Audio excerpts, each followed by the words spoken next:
Hey, it's Ryan Reynolds here from Mint Mobile. Now, I was looking for fun ways to tell you that Mint's offer of unlimited premium wireless for $15 a month is back. So I thought it would be fun if we made $15 bills. But it turns out that's very illegal.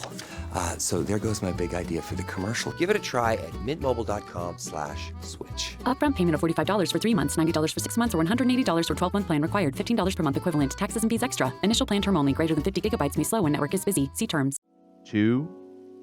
It is Monday, February 20th, President's Day. That's right. But guess what? Give it up for the presidents. We don't care about I don't know what's the hip hop line. They go, the dead presidents don't represent me. We don't care.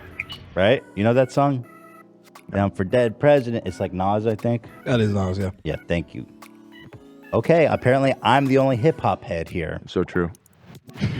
You're so real for that, Ethan. I know. Thank you. Yeah. Anyway, guys, it is President's Day. I hope you guys are having a nice day off. You know us. We come in, we work. It's Monday. We're here to entertain you. Rain, shine, presidents or no presidents. The presidents, they never get a day off, so we're honoring them by being here today. Well, they actually probably get like way more time off than any of us. 24 hours. They're on call, baby. How long was Trump golfing? Like 6 months of his. He's working. That's every work. Year. That's work. You wouldn't understand. We're talking high value alpha males when they're on the golf course. That's work, dude. No. Closing deals, hitting balls. I had to beat off. Who's this episode brought to you by? Thank you so much to our glorious and wonderful sponsors, Kudos and Stamps.com, who we love. Now, we've got today a very interesting episode. We're having a special caller in an hour that I'm going to be having a conversation with, and I'm very, very, very excited about and looking forward to this conversation. And I hope you guys stick around. I don't want to spoil it, but I hope you guys stick around for that because it's going to be very, very interesting. I am so excited. For our really lovely guest, frankly. Super interesting guy and with an incredible background. It's not Anuk. Let me just put that. It's not a Nook. I wish I was. That's what the chat's all saying. I wish. We're still working on getting a Nook, right? Yeah. I mean, yeah, he needs to. Come on, give me the response, Nook. And no, it's not. And no, it's not Jordan Peterson either. It's nobody that anybody will ever. Nobody will see it coming. It's yeah. Thank you, Michael, for the gifted. But one of the most interesting dudes ever with this incredible background, and he's accomplished something that people thought was impossible. And many people said it was impossible. Yeah, so I'm genuinely excited. I'm not kidding. I know some of y'all probably think I'm kidding. I'm not. Also, just a heads up, that Teddy Fresh last sale is still going, although I think a lot of the stuff is gone. It's moving fast, folks. Here's your last chance on Rick and Morty gear. A lot of people bought this even after my enthusiastic sales pitch of the Rick and Morty. Rick and Morty, guys, good for wearing in the house when you're by yourself. Probably not even good for when there's guests there. You know what I mean? Because then it turns into, hey, wasn't the Rick and Morty guy do all this stuff? And you support him? Yeah, so you don't want to wear that. Like this, for example, this Rick shirt, that's a tough sell. Because he did the voice for Rick. Everybody's gonna die. Teddy Fresh since a few years ago. Right? Really nice, cool graphic though. But yeah, you can't wear that outside. So there it is. Huge discounts, $18 for that. Thank you, peace and love. That's Teddy Fresh. Go to the banner. Oh, there's last chance here. Just click that. Money. Give it to you. Thank you to Mai. More importantly, today's my birthday. Let's go. Happy birthday, Mai. My dick's erect. Very nice. Got him. You got me good there, bucko. Also important show note. I just clogged the toilet before we went live. Facts. I was panicking. I was sitting in there, and it wouldn't go down. The water line is dangerously high, by the way, because whenever it clogs, One of those. you throw up a prayer. You say, "Just God, please, just whatever." Sometimes the pressure sucks it down. Sometimes there's a divine intervention, and it goes down. So I held the bar. I held the thingy down. What's the thingy? The thingy. lever? The lever. Okay, so there's not really an official name for that. The flusher? Toilet seat handle? The flush? The flusher. So I held the flusher down. I'm just gonna fart. And then, Dan, what are you talking about? And then the water comes all the way up, and I'm like, okay, I gotta stop. And there's no plunger in there. This was like 2 minutes before the show was gonna start. I what'd up everybody in panic. The whole group. I said, the toilet's clogged, don't know what to do. I can't leave this here. I'm glad you didn't bring it with you. The turds? Yeah. Yeah. You said you can't leave it there, so. It's called a flapper, by the way. Okay, so I'm not crazy. I never heard that in my life. Me either. A toilet flapper? Ain't nobody calling it that. There's shit all over the floor. Maybe people in the biz, No, wait, it's not the flapper. The flapper's inside. Okay, bro, you're like fact checker. It's not. It's confusing. Hold on. Okay. You just... The diagram was pointing at it, and it said this is the flapper. But then when I read it, it says that's at the base. All right, come back. Google to me. letting you down. You can't. These Google like suggested answer things are wrong. I know. That's why we need AI, bro. I was in. They've gotten so bad. Tank lever, it's called. Tank lever. I'm Tank seeing. lever. That's like so. I'm seeing tank handle. Shit's said that coming out of first? my. Who said I said lever? handle. I think. I said lever.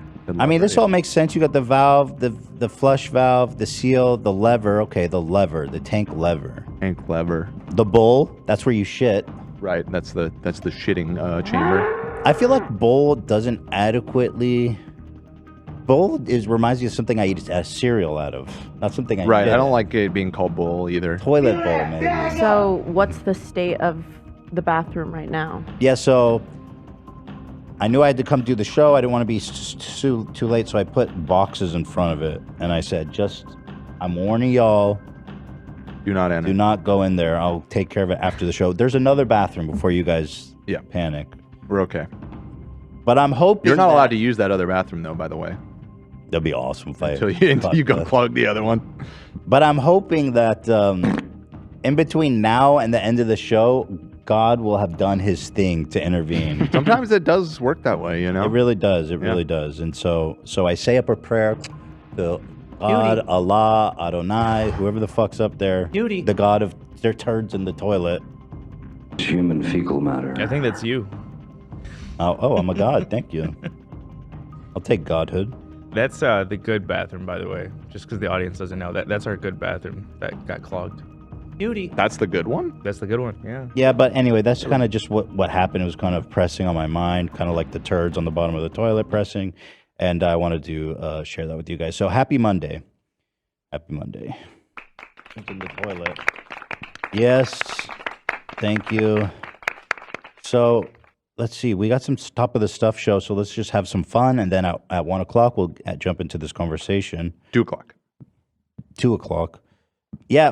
On Friday, we did a call to arms to all of our video editing Fupa Troopers out there to do their worst with a bunch of green screen footage we took. Now, submissions are still open. This tournament ends next Friday, right? Yep. Do we want to clarify on where to submit these? Because we didn't really. Just post this to the Reddit. We're going to see them all. Okay. Post them to Reddit, Ian says. So here's just an example of some of the good ones that have been floating to the top that I think you guys will enjoy. Maybe to motivate some of you guys, but here it is. I've been surprised, man, by some of these. Hey, watch where you're going. Learn to drive, you fucking old dumb bitch. Hey, watch where you're going. Get the fuck out of the way. It was me. I caused the crash. Oh, man. It was me. That was great. Oh, fantastic.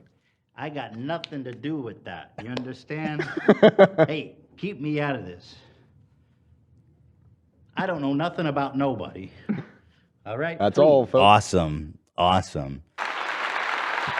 Some really creative applications, I must say. I thought that was great. That one comes from the wonderful Fooper Trooper named Netpiz. Here's a Gordon Ramsay pesto one. Oh, brother, this is going to be rough. The chefs are preparing. Customers are getting ready to eat. But Gordon steps in. Cook me a lunch out of this kitchen. So that's the pesto. Oh, dude, that looks just like my shit. I can't. That's literally it. The white chunks and everything. Wait, is that my shit? I think that. I think that's actually my shit. Oh my God, that's my diarrhea, bro.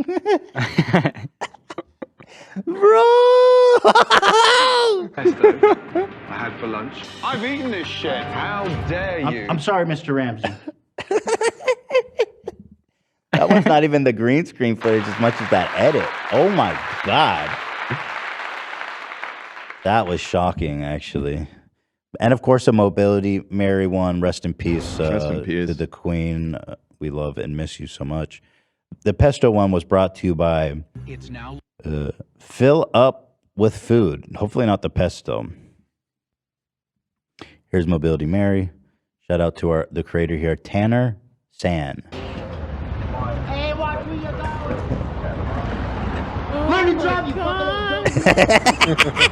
Hey, Granny, get off the road. Very good, very good. And there it is. I mean, lots of good stuff happening here. Yep. So keep them coming, you guys. This is super fun. The winner gets 500 clams. Second place, 300. Yep. Third and fourth, 100 each. Yes, thank you. So that's fun. I haven't watched this. So we blurred this out. Aiden Ross. Now we talked about how he's starting this new platform on Kick, where he can just basically do fraud there. For the time being, of course, it will catch up with him. So he's just been streaming straight up prawn. Yeah. Fuck you. Is this blurred enough? It's double blurred. It's like mega blurred. Can't even. Yeah, what's going on. It looks like a fucking old pixel game blurred. I don't give a fuck. Porn? Bro. So why is he doing this? What do y'all want to watch on Pornhub, bro? What? Just because he can? I think so. What do y'all want to watch, bro? I don't support porn. Like I don't support the shit. The fuck do y'all want to watch on here, bro? I don't support the shit. I don't condone it. I don't support it. Somehow those pixels are still very suggestive. It's almost like an art project with how, like you see the colors here and you already know. The fuck do y'all want to watch? That's good branding. Here, bro. I don't support the shit. I don't condone it. I don't support it. Like there's so much pink going on there. You wonder. What the fuck do y'all want to watch? Like look at what's happening there. You know what I mean? Makes you wonder. Yo, I gotta go down. Come here real quick. There's no fucking way. What? You're just Bro, I don't know why he thinks this is a flex. It's odd. Very strange. Yeah, Just watching porn with the boys. In my opinion. Yep. This website is so dope. I can straight up watch porn and do fraud. having this on stream. Is that bad? What? Why don't you just like rate videos for them? Do what? Rate videos for them, like 1 through 10. I don't watch porn. Have you ever seen 2 Girls, 1 Cup? Ew. This is dumb. This is stupid. Stupid. Idiots. Yeah, so that's that. Just a little update. I guess people are mad because we don't know the age of his fans. Well, at the end of that clip, he realizes and he's like, wait, chat, how old are y'all? And then you see on the sidebar, I mean, it's kind of blurry, but hey, you know what's great about this chat? They don't verify your age. They don't do any mature checks. It's all free, baby. It's free. Free speech. Free speech. Wait, so here, let me do you not like free speech? Not as much as Aiden Ross. In the chat, bro. Shit. Chat, do y'all still beat your meat, yes or no? I don't want to watch this shit either, bro. It's bad. Like, what the fuck do you have pulled up? Yeah, this is stupid as fuck, huh? Yes. You get a little hard? No. Cap. Feel it. Feel it? What the fuck? That's funny. I'll be back.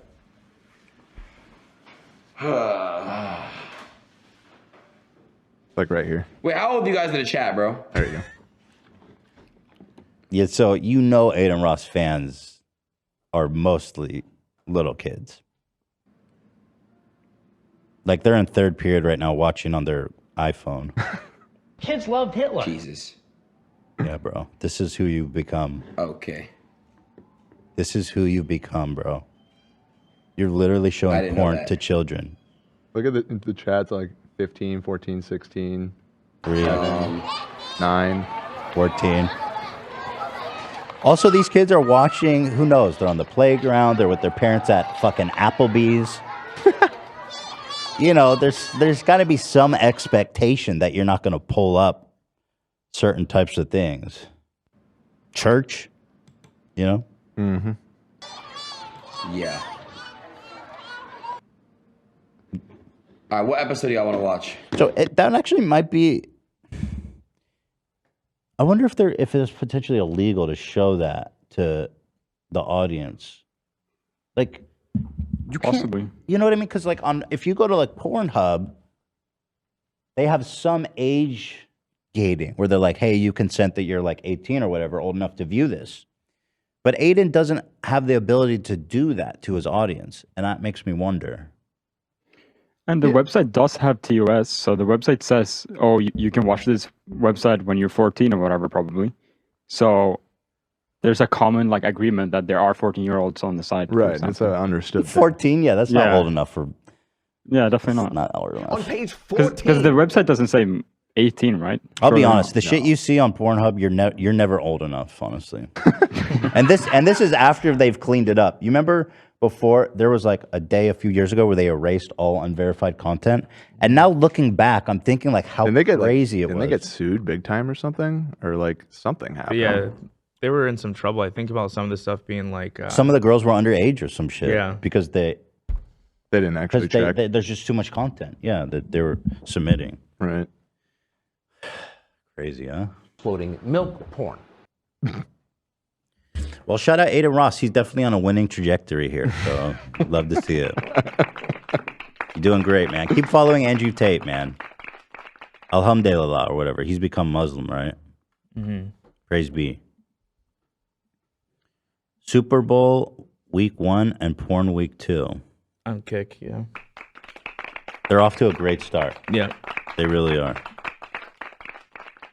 Well, okay. I don't want to talk about that shit anymore. It's like they're owned by state. It's already owned by like a mafia criminal organization. It's awesome. There it is. Okay, this pissed me off. And I'm pretty sure that the reason you don't see it trending more on Twitter is because Elon's censoring it. Because I have not seen this once on trending or the For You page. But everyone's getting this message. You must remove text message two-factor authentication. Only Twitter Blue subscribers can use the text message two-factor authentication method. It'll just take a few minutes to remove it. You can still use the authentication app and security key method. To avoid losing access to Twitter, remove it.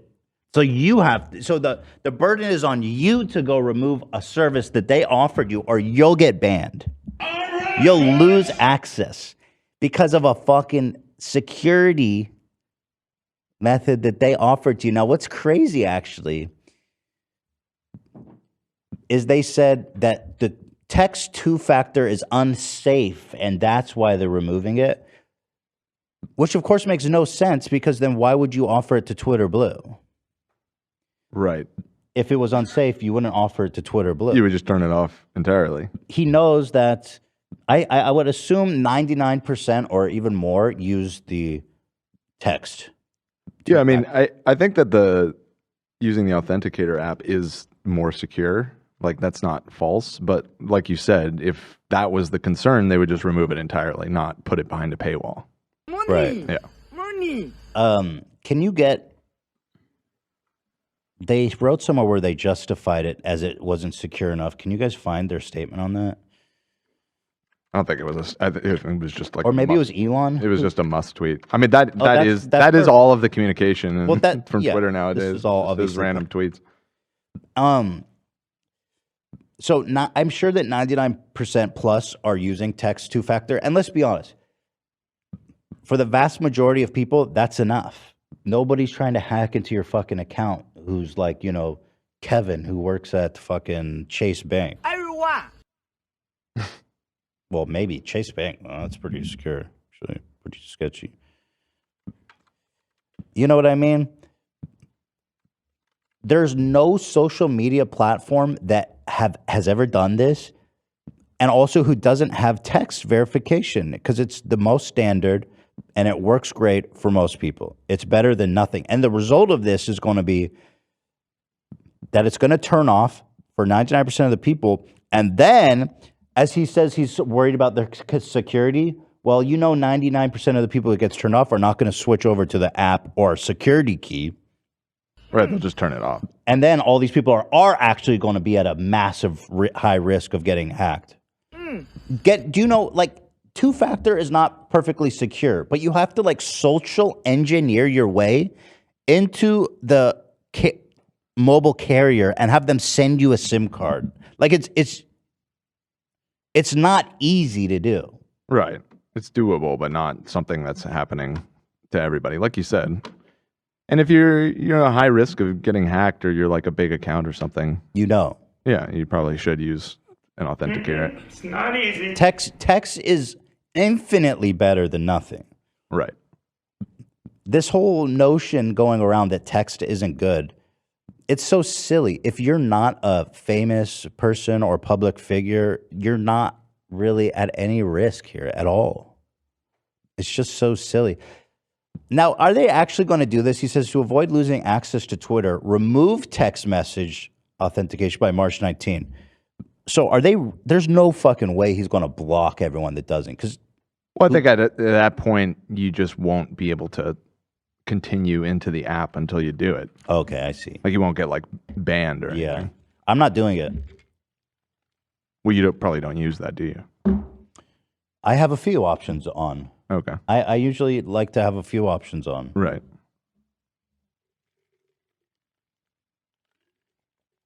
Is this so fucking pathetic? I read this and I'm like, this is so pathetic. But it's cringy. This man is so embarrassing. You have to pay $11 a month for the privilege of having the most basic security protocol on one of the biggest social media websites. I don't think this is exactly what you're asking for, but I saw this and this was interesting too. Where he's replying to Mark Ass Brownlee. I think I sent him one. Oh, okay. Yeah. So Marcus is, of course, pointing out that this is a horrible thing. Elon is responding. Twitter is getting scammed by phone companies for $60 million per year of fake F2A. Shut the fuck up. No, you're not, idiot. Paying $60 million a year from SMS text. Like he's the only company in the world that has two-step text verification. Every fucking... So what does that even mean?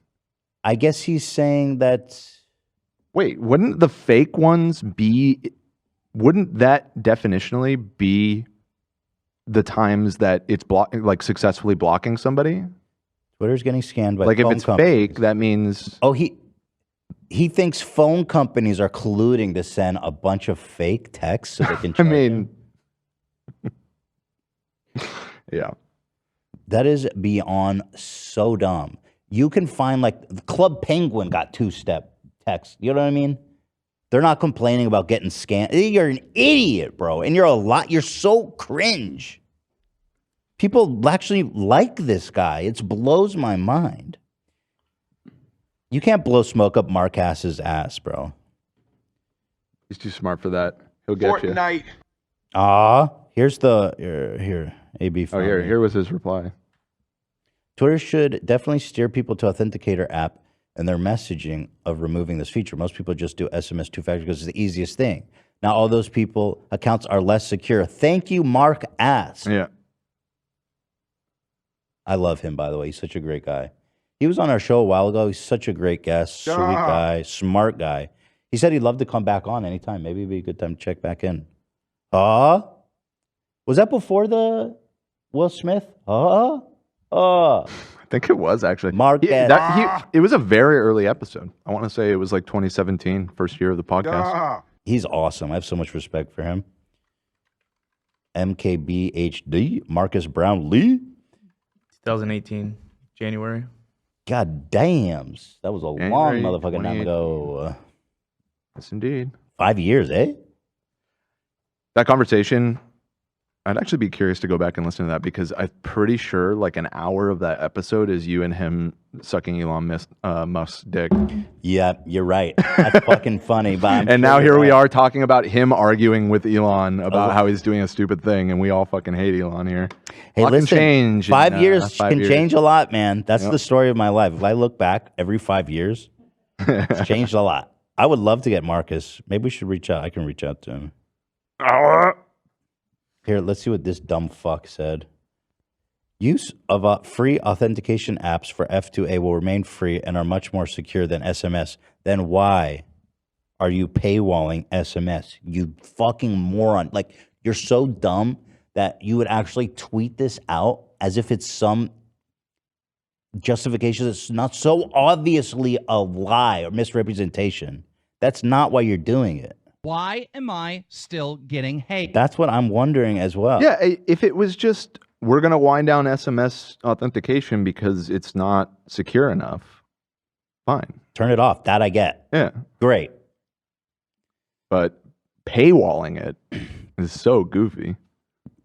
Also, the authentication app is easy for people like us, but like I would say anyone over the age of like at boomer territory, it's not that easy to figure out how to use that app. I think the biggest thing with a boomer is that, you know how it gives you a code and then the code times out after 30 seconds or whatever? Not a lot of time. You imagine trying to copy paste that over to another app in that short period of time? Not a lot of time. Picture your mom trying to accomplish that. It will never happen. Yeah. And then the other option he offers is security key, which is like a physical fucking key. Right, yeah. You have to put in your computer. I don't even know how that works. That probably would work well for boomers because it's like, I understand this. It's like a key. It's not. It's hard to set up. I'll put it carry it. I'll put it in my you. office desk drawer, which is a thing that I have because I'm over 50. I know people are saying Ethan is pronounced Marquez. I know. I'm making fun We're because saying it like Will Smith. Will Smith called him Mark Ass. It's an homage to our friend Will Smith. So basically, it's just signaling to all the scammers worldwide, like, hey, find an account, a Twitter account of anyone over 60, and you can pretty much get into it. The bruise on my arm, I got the blood drawn here, and I got a massive bruise here. Is that odd? This is the blood of God. Wait, how far? Show again where it was drawn there and it bruised up there? Yeah. Huh. Weird, right? That's not the like thing that they tighten your skin with. That's out up there. Yeah, maybe it just bruised it from the tape. No. You think they taped me that hard? The tourniquet. No. No, I think it was the carrot. Yeah. So Elon Musk is such a loser, and again, this is a big deal, and it's nowhere on the trending list. Like, come on, give me a break. He's for sure censoring it. I think the trending list is just busted. I don't know if it's necessarily because the trends have been horrible for the last couple of months.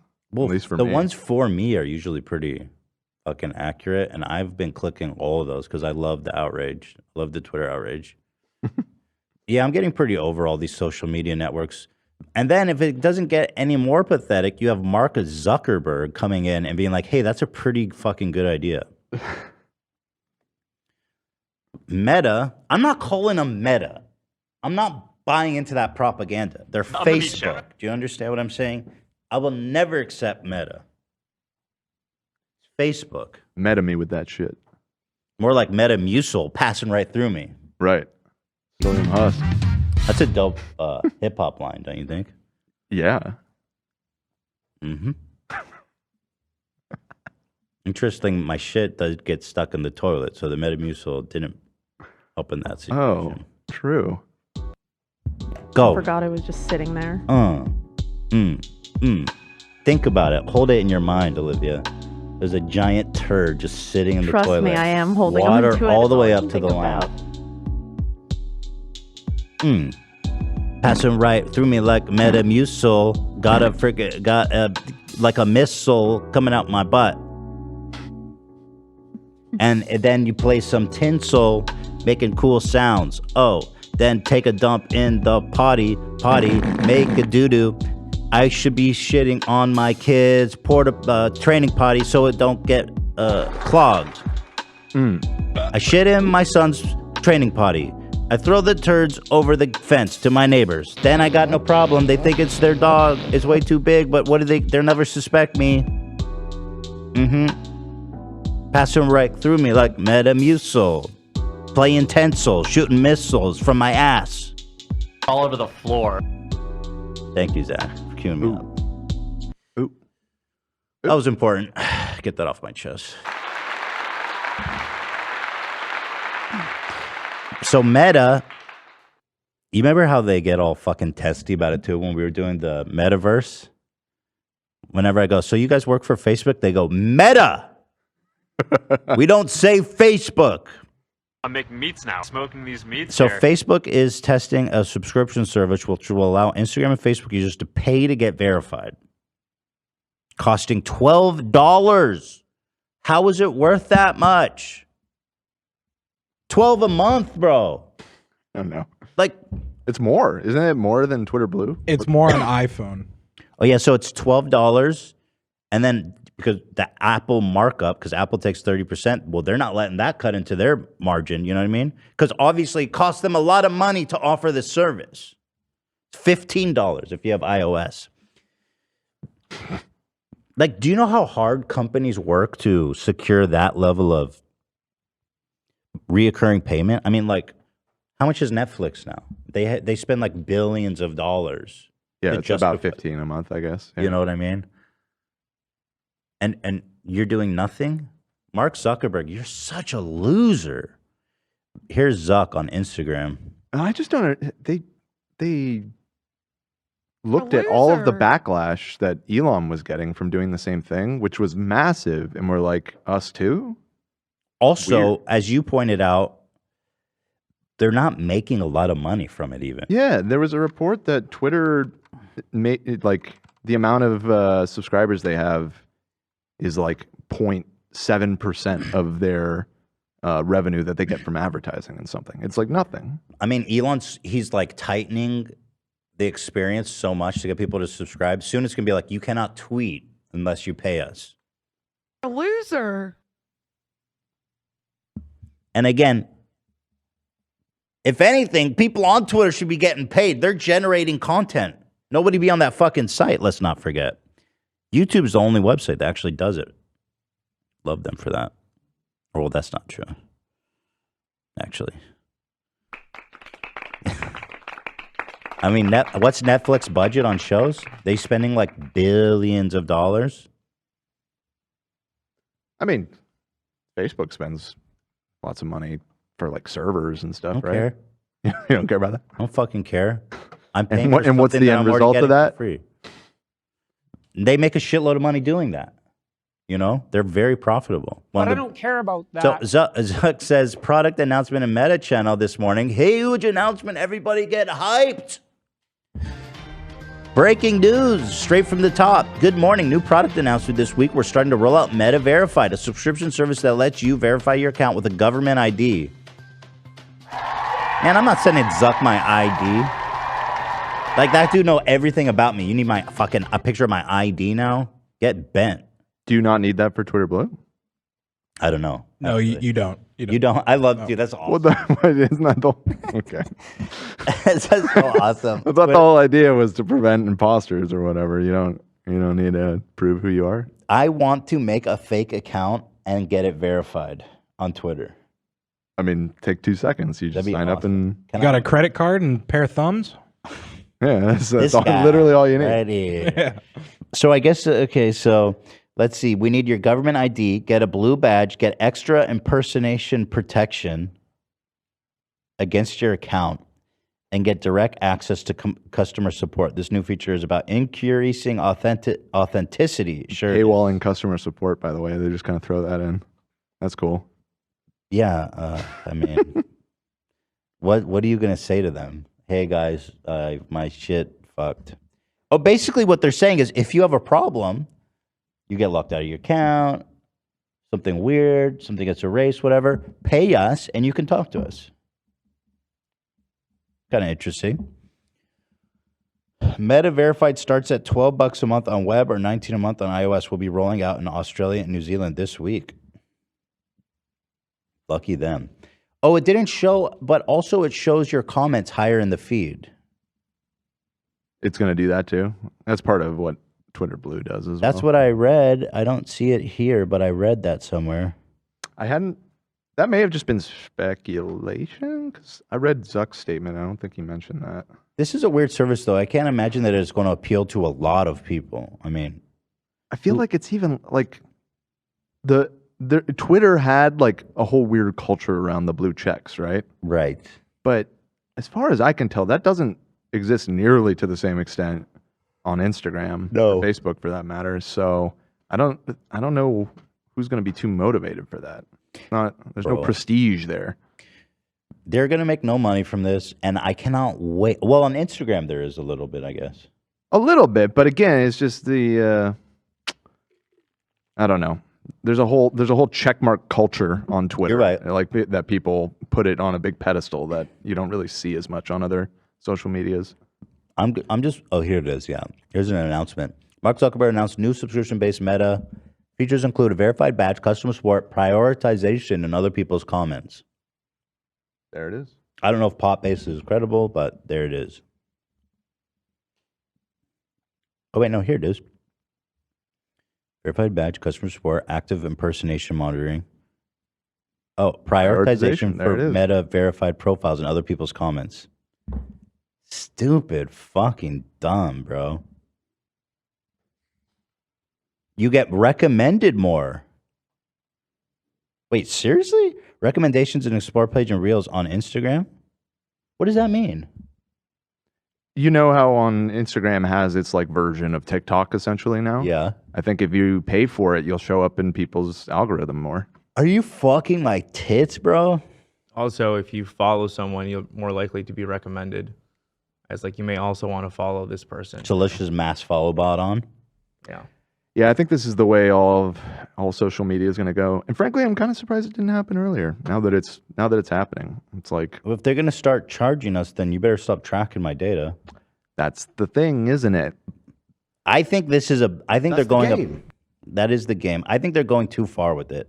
I don't like. Yeah, definitely. It's not good. This isn't going to work for you guys. You're getting too fucking greedy, Mark.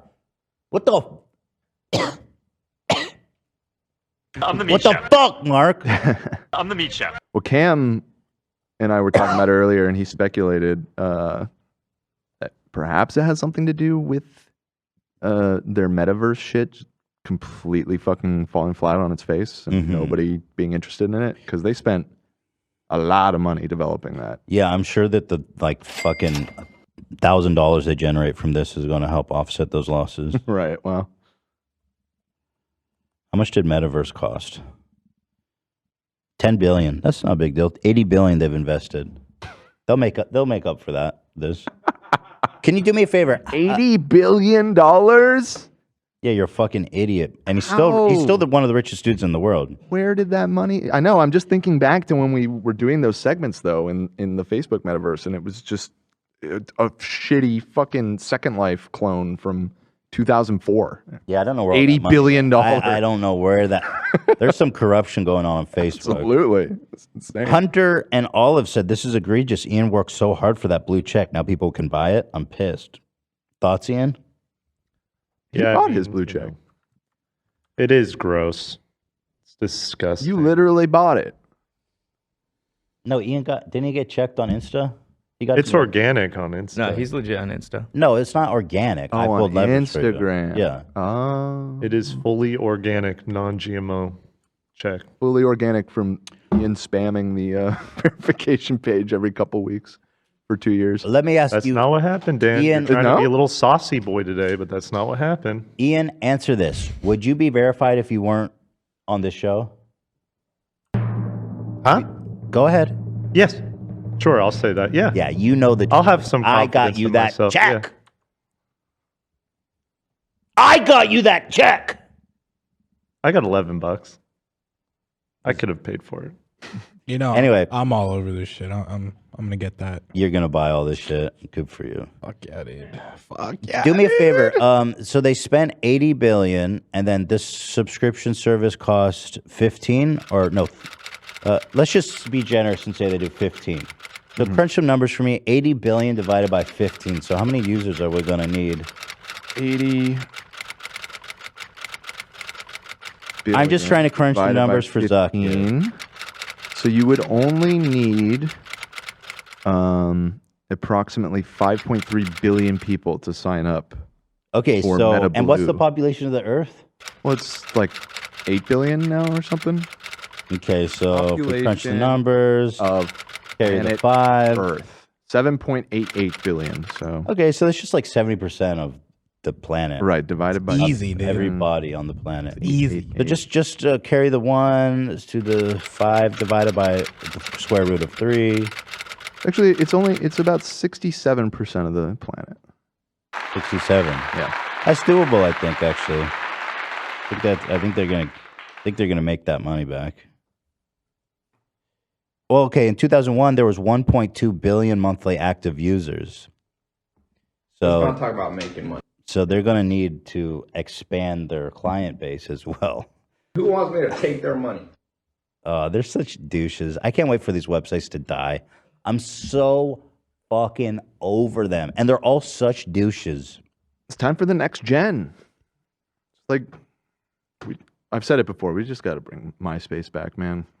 Those were the good times, bro. Return to Monkey. Tom, where are you? Tom, come back. Okay, so that's that. Thank you to Meta. So we're at 40 minutes, so we should probably do an ad break. So let's thank our sponsors, and then when we come back, is our caller queued up there?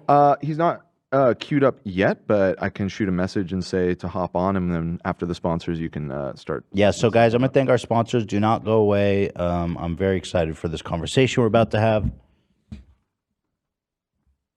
Thank you. Is anyone going to buy that Meta shit other than Zach? Just be honest, AB. What are your thoughts? Yeah, it's a weird situation. You kind of have to, because if you're trying to grow and it's used to promote other stuff I do, you kind of have to. It sucks. I hate it. I know it looks like it's poser shit. Why do you have to? Because like on Twitter, my stuff has grown like crazy because I have that. It prioritizes my tweets. Really? Yeah. Oh, that's fucking crazy. It sucks. I hate it. I don't like it, but so that means shit. that I don't know. I don't think it's working. I mean, I see it's working for me. I mean, it is promoting concerts and shit. I mean, I'm getting a lot of engagement on that too. So, Love, do you have Twitter Blue? I've grown more the past couple months than I've ever had, and I never bought it. Me too. So, yeah, organic, baby. Looks like it's split 2 to 2. Y'all just need to shut up and pay them, dude. Okay. No questions. Nah, all natty. I ain't paying them. All right, let's thank our sponsors. Thank you so much to Kudos. Love Kudos, actually. If you shop online, you probably use an app to find the best coupons. And now, you should also use Kudos to get the most cash back. That's right, Kudos is a free shopping extension that not only helps you pick the best card to use at checkout, but it now doubles your rewards. That means if you normally get 3% back on Walmart or Sephora or TripAdvisor or whatever, you'll now get 6% with Kudos, and that's basically free money. Yeah, I don't know if...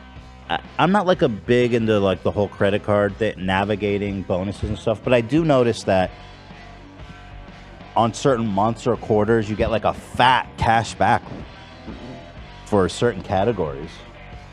And my dad's obsessed with that shit. He always has been. He'd be like, Donna, don't use that card.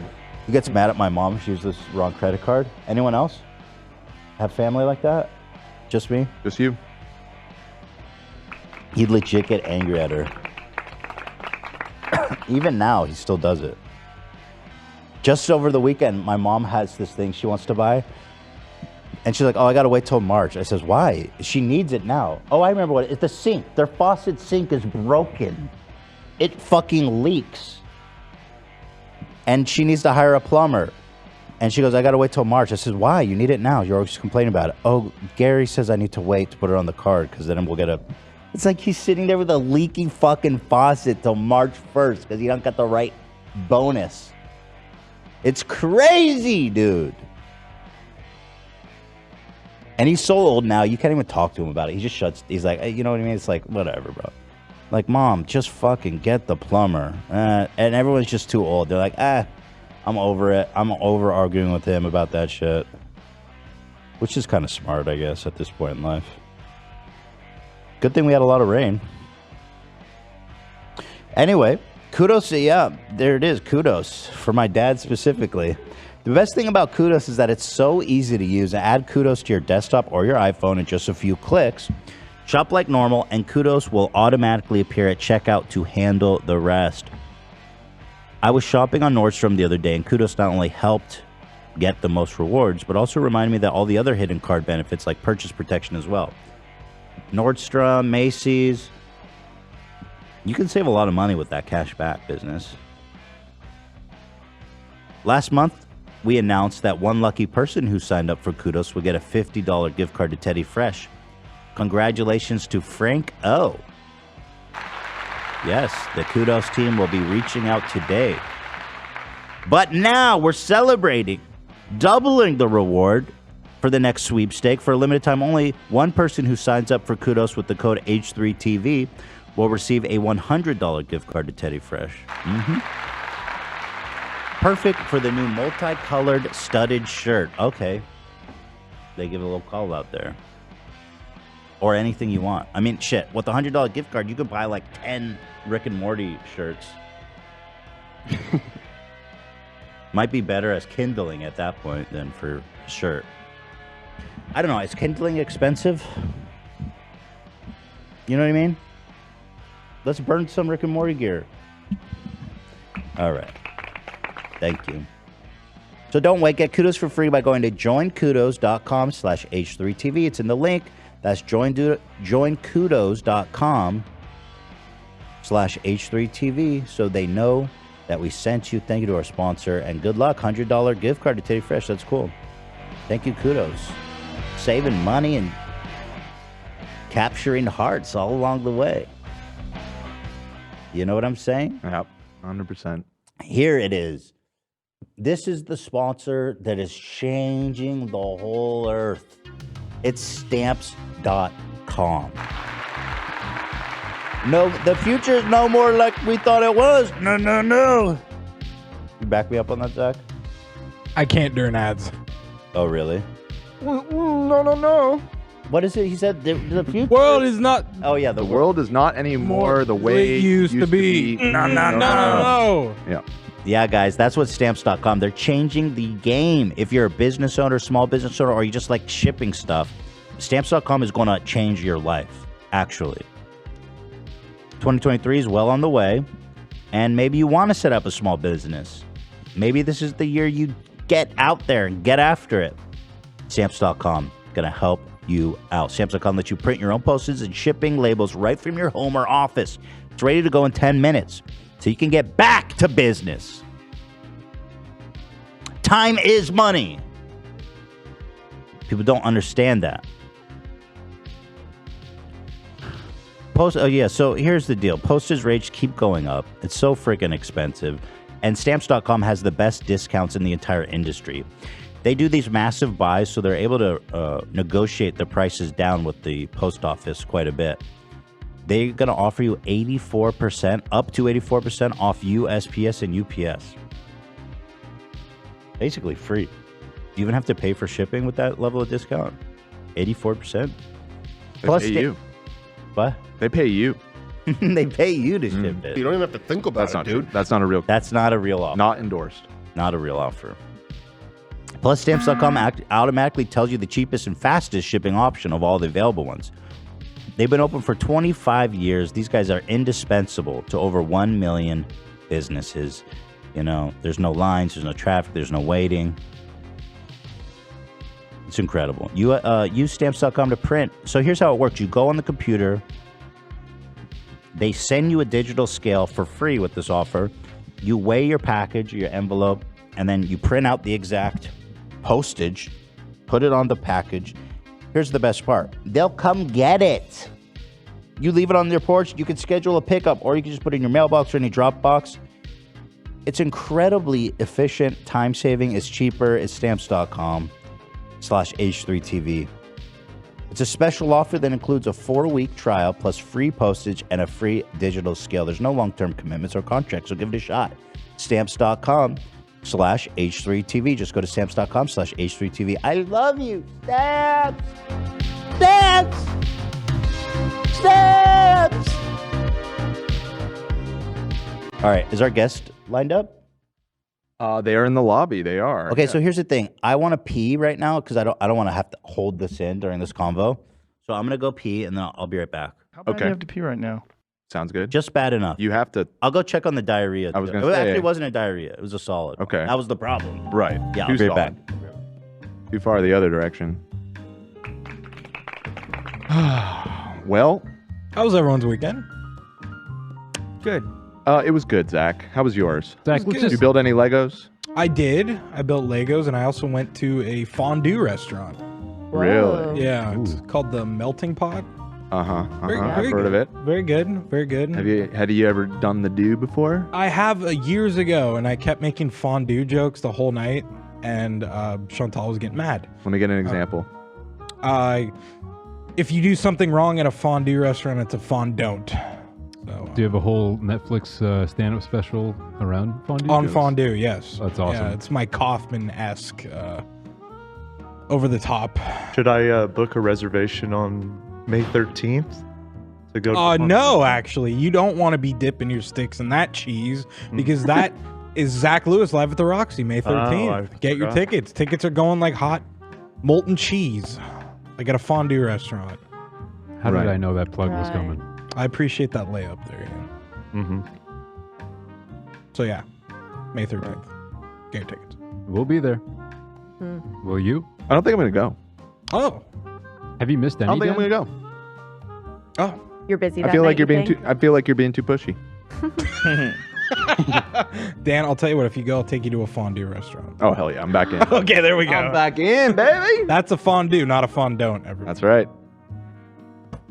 And then you know what the bowel movement is called after a fondue restaurant? No, Zach, what do you call it? It's called a fondue. Fart do? Is that what you said? Fondue, like do, like duty. It's a fondue. Because you could have gone with like the fart do direction as well. Or just add an extra do to fondue do. Fondue do. You know? But yeah. Workshopping these jokes. Work with me. Yeah. What else did you peeps do over the weekend? Well, I asked about the Lego, and then you went off on this whole fondue thing. But I was more curious about the Lego. Oh, I built an Adidas shoe. Really? Weekend, yeah. Okay, Pretty that's hype. kind of hype. Yeah. And then I don't know. Ian was telling me because you know we're deep in the trenches with this stuff. They're putting out an Up Lego set, like from the Pixar movie. Oh, that Up. Okay. Yeah, it's gonna be cool. Like the house with all the balloons. Yeah, Is that Mr. what it is? Fredrickson, all that fun shit. Hell yeah. Shouldn't you be hustling instead of building Legos? Shouldn't you be building a Building an brand, empire? Building an empire, making websites. I'm trying, dude, but I really love building Legos. Hustling on How the dare side. you have a hobby? He's building a Lego empire. Yeah, I actually had to buy shelves this week because I'm out of space. That's awesome. I'm happy that you found something you enjoy doing so much. Yeah, you know, as music wasn't enough, I had to get into another thing. So Theodore loves Legos. I mean, the Lego, dude, Lego is on top of the world. You go to those shops, not only are they beautiful, and their licensing deals are insane. They're like always have like the newest thing, but it's so full. Oh yeah, it's always so full. It's insane. Plus, like you know, walk in there and I am a VIP member there, so it's like when you go and buy something, they're like, "Are you a VIP?" I'm like, "Yes, I am." What does that mean? What does that entail? You get points, and like if It's you, Twitter Blue for Legos. it's actually free, believe it or not. Oh, okay. Yeah, just buying the Legos. But you build points, but I'm not sure what. I think it gets you access or earlier access. We don't know what it does, but it sounds. I mean, we got points, baby. Yeah. So, but yeah. I just got Teddy some Legos over the weekend. We got him it's a dragon dinosaur. Oh wow. From this show, whatever. He loves it. What the ninja? What is it? Ninjutsu shit. Yeah. I saw He doesn't that. care about the show at all. The girl Legos was like, "Who's your favorite character?" I was like, "He didn't care about this. He just likes the dragon." All right, so let's talk to our esteemed caller. So, set it up first a little bit before we bring him in. Yeah, I will right now. All right, so this whole thing started when this dude, Mark Elliott, emailed me a few weeks ago. I'll read the email to you guys that I got. As you guys know, did you... Let me know when that's done, Dan. As you guys know, I have a lot of interest in NXIVM. I am a believer. I think Keith Ramirez is a modern day genius, and he's been unfairly slated as a villain. So does Mark. Mark is an award-winning speaker who lived with Tourette syndrome for 20 years and then beat it completely, mind over body. That shocked me. That's quite a claim. And now with the now infamous company NXIVM, he was recently featured in the 3rd episode of the documentary The Vow on HBO. We've talked about The Vow on this show. He actually, and good for him, he sued HBO or was it someone else? Someone else. A different documentary that was on Stars, I believe it was, called Seduced. That was also about the NXIVM group. Yeah, check chat, please, Dan.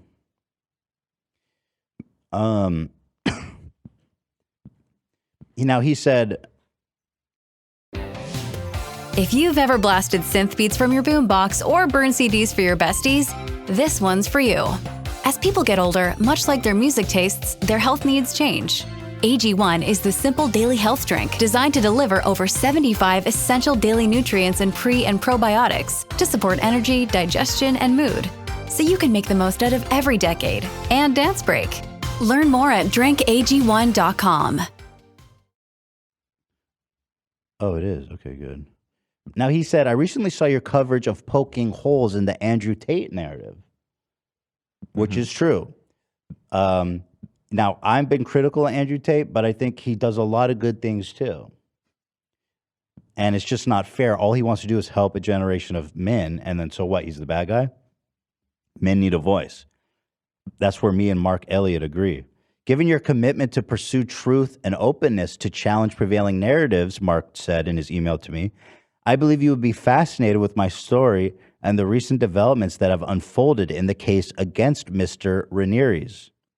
Specifically, 7 digital forensic experts, including 4 former FBI, have come forward with evidence showing that with scientific certainty that the FBI tampered with the child prawn digital evidence in the trial. Keith was convicted of having child P word and, all kinds of other horrible stuff, which he's all innocent of, according to Mark.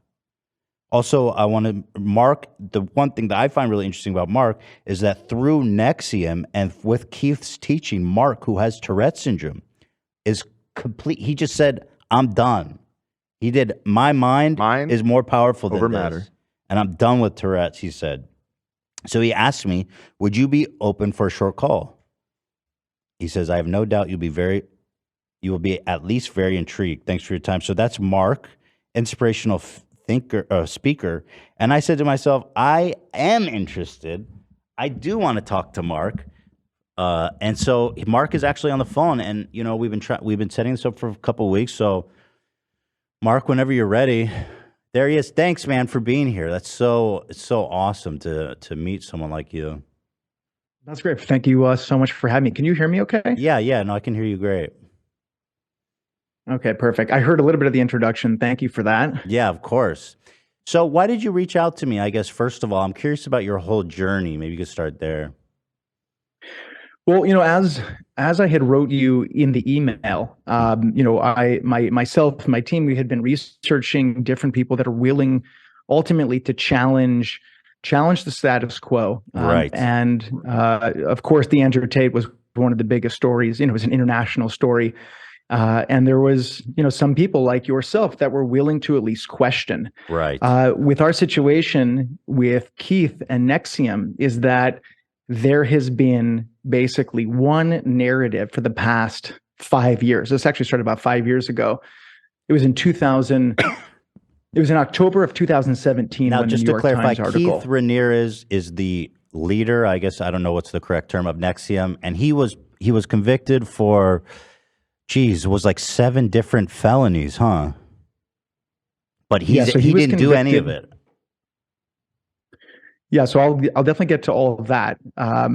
What he was convicted of many different things, including sex trafficking, forced labor, racketeering, wire fraud. And yes, although I believe wire fraud. Yeah. Now, although I believe he's innocent, that's ultimately not why I reached out to you. Right. It was given the fact that the narrative was basically an international narrative creating this, basically was a hate campaign against Keith Raniere and NXIVM and the community. Sure. Anyone that was trying to speak out was basically vilified. Anyone that, came out in support of, forget Keith, even just came out of support of NXIVM was vilified in the media. I actually really support NXIVM. I think it's super interesting what they've been able to do. I want to say Andrew Tate, I totally poke holes in that. Like, I don't know if you've been following the case in Romania, but like there's so many red flags that says he's innocent. I don't know if you've been following that. I haven't been following it closely. Obviously, it's definitely been something I've been watching from afar, as it seems like there's just a lot of similarities in the fact that, we live in a time that if you make someone a monster in the media, it's, guilty, basically you're guilty until proven innocent. Right. You then, the authorities can then ultimately do whatever they want to the person. Sorry to cut off. Actually, Keith was convicted of 7 crimes, though. Yeah, the reason I said that is because before the trial even happened, he was already vilified and made a monster. You even have, even on the Dr. Oz show, this was before Keith was even arrested. You have Dr. Oz saying on national television that Keith raped and tortured women. Oh my God. Now, just so you know, even after he was convicted of these charges, and this is what's mind-blowing for a lot of people, Keith Raniere, who's this alleged sex cult leader of an international sex cult, if you actually look at the charges and the evidence of what he was convicted for, there's not a single charge. This is crazy. There's not a single charge of violence, weapons, or drugs, and there's not a single charge of Keith Raniere having sex with someone. Well, let's see here. Count 2. Let's see. Sexual exploitation of a child. He was convicted of that, right? Because I want to clear his name with you. So he was convicted of sexual exploitation of a child, possession of child pornography. He was convicted of trafficking for labor and services, extortion, sex trafficking, forced labor, attempted sex trafficking. So he tried and failed, but in other ways he was successful. That's what they claim, right? But it's outrageous that and he was never, he was never violent, and so that kind of says it all, huh? Yeah, I want to be super clear. There's most of what people have heard about Keith in the media, and then what the government, put out there in the media as well, is, in my opinion, completely false, and most of it is completely fabricated. Right. Again, that's not my intent of why I wanted to come, on and talk with you guys. Obviously, if we had longer, conversations, we could look at more specifics and things about Keith Raniere and who he is as a person. But in the emails, why I got in touch with you is that one of the things that happened right before the trial, here you had an investigation for a whole year. And there was 6 co-defendants, and this whole case was about consenting adults. And then 55 days before trial, It was also about wire fraud, all of a sudden, trafficking, racketeering, child pornography. Yeah, so those were all the different charges. Okay. But even with okay, sorry. Go ahead. Well, just to be clear though, even with all of these horrific charges, sex trafficking, forced labor, racketeering, Wire none fraud. of the co-defendants had pled guilty. None Wire of the fraud. right. None of them have pled guilty, which is almost unheard of in federal court. I think it's like 97%. You couldn't flip them because they're innocent. There's nothing to flip. So the thing is that 55 days before trial, all of a sudden the FBI found child pornography. And when I say child pornography, they found 22 photos of a nude woman on an external hard drive. It wasn't on his computer. It wasn't on a camera. It was on a random external hard drive in a residence that many people frequent in. It wasn't even Keith's home. So of course, the moment they found that, it completely changed the whole dynamic of the case, where now you have minors involved. Right, and not only they did could have charge him planted. I mean, the FBI has a track record of doing stuff like that. I mean, they're just monsters. The FBI, I don't trust them at all, and I think they probably planted it. But my concern, at least just from the optics point of view, because again, I'm on your guys' side. Camille was a 15-year-old who testified. She wrote a victim statement, impact statement, that said that he actually raped her when she was 15. And she put out a statement and all that. It's crazy. She said she met him when he was 13. And then when she was 15, he was 45 and he slept with her. But that's just, why was she lying like that? Yeah, so I want to make something very clear. I don't support sexual assault against women in any way. No, I know. Any of my friends who are out there, I just want to make that very clear, as it's a very sensitive subject. Yeah, of course. What I was saying, though, and then I will get to the she did say those things, but what's important to realize is that the child pornography was all of a sudden found 55 days before trial, and then all other co-defendants pled guilty.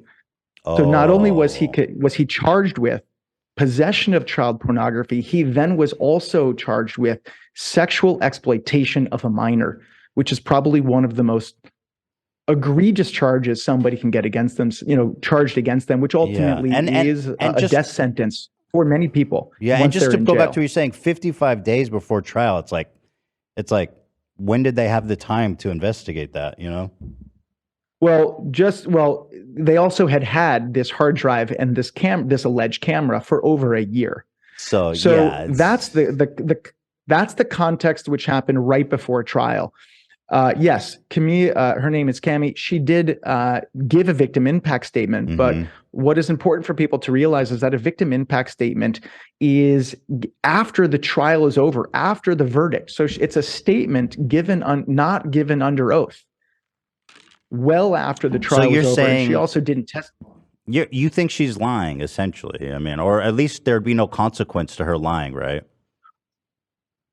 That's my point. I'm not here to debate whether or not. Yeah, you don't want to call her a liar. I get it. But you know what's crazy? What I'm saying is, okay, go ahead. Yeah, what I'm just saying, it's important that if we want to live in a society that has due process and we care about justice, it's important to question. Absolutely, it's important to question. And my point is, if somebody gives a victim impact statement and says, "I was raped and this happened," I'm not saying that's not true, but you can't say that that's ultimately true due process when someone's not under oath. For sure. There was no trial. And so that's my point. There was no trial. Why are we supposed to take her impact statement seriously when there was no trial? That is my point. Okay. What I do know, which is under oath and sworn statements, is what I got in touch with you about with respect to, we now have 7 digital forensic experts, and this is what's incredible. 4 of the 7 are former FBI. Before we go down that thread, I just wanted to mention, and I don't know if this is an issue for you guys, but there was 15 other victim impact statements from all different individuals. So that's like, dang, how do we get over that? Again, if we had like a 3-hour podcast, I can go into different things. This is the short of it, though. Just to even answer, like I said, my intent wasn't to try to defend or combat like all these different allegations. But again, what people don't realize, the way that the narrative was out there, is that 17,000 people from around the world took these courses. Okay. 1 in 400 of participants in the classes that Keith had created were billionaires. We had people from Stanford, from Harvard, entrepreneurs. These were very thoughtful, rational people taking courses that Kind of had like a profound Scientology effect in a on way, their life. right? I mean, Scientology is the same way, and they get vilified too. They have tons of famous people, tons of rich people, and it's unfair that Scientology is vilified, don't you think? I haven't taken Scientology. Right, I okay, don't agree with, okay. but my point is, I don't agree with character assassination, Right. or speaking badly about a group just because they're different or you don't like them. But the reason I mentioned about the 17,000 is that if you actually look at the trial, in the NXIVM trial, there's actually, out of 17,000 people, I think in the trial, don't take my word for it, I think there's only 3 people that were students of the 17,000 that were even claiming they were victims of a crime. So the only 3 out of 17,000. Only 3 people claimed that they were molested by Keith. Well, no, they weren't even claiming that they were molested. There's not even. This is like the insanity and the exaggeration of what's out there. Right. There's not a single charge of Keith assaulting or raping or hurting anyone means of violence. There's nothing in the trial of that. Right. There's no violence. They're only saying he coerced them, but that's not really a crime, is it? Well, that's what they're claiming. But Right. my point is that if you want to look at the reality, if you even want to say that everything that happened in the trial is true, this is a man who's now convicted and sentenced to 120 years without any violence, weapons, drugs. Right. And I'm with you 100% because coercion's not even a crime. Like it's not illegal to manipulate people. Well, it just means you're smarter in a way. You know what I mean? Like if you're able to manipulate people to do what you want, it just means you're smarter. So again, and this is a whole conversation about things in the trial, right? But the bigger issue, the thing that is, I think, vital and relevant to everyone who's listens to you, and then also just all citizens in the United States. We now have 4 former FBI agents that were digital forensic experts that have come out that under sworn testimony shows that the child pornography evidence was to a scientific certainty tampered with and also planted. That is very some concerning. Of the evidence points that some of the modifications took place while in the possession of the FBI. That is very concerning. So what is the So what's the goal here? To get a retrial for Keith? Well, the ultimate goal is trying to investigate these crimes. Right. There's clear beyond probable cause that crimes were committed by FBI agents and potentially even the prosecution and maybe other entities as well in the DOJ. So we're going to and that is an effect of that. Yeah. Because crimes were committed against someone who is being tried in a trial to convict them, that person should ultimately be let free. Let him free. And so let free Keith. Well, what's interesting is that, first of all, the FBI is a criminal organization just from the start. I mean, it's insane the things that they've done to people, like tampering evidence in the case of Keith. But I think that because they did that, we should probably just expunge the extortion, the identity theft, the forced labor, the conspiracy to commit identity theft, exploiting of a child, forced labor.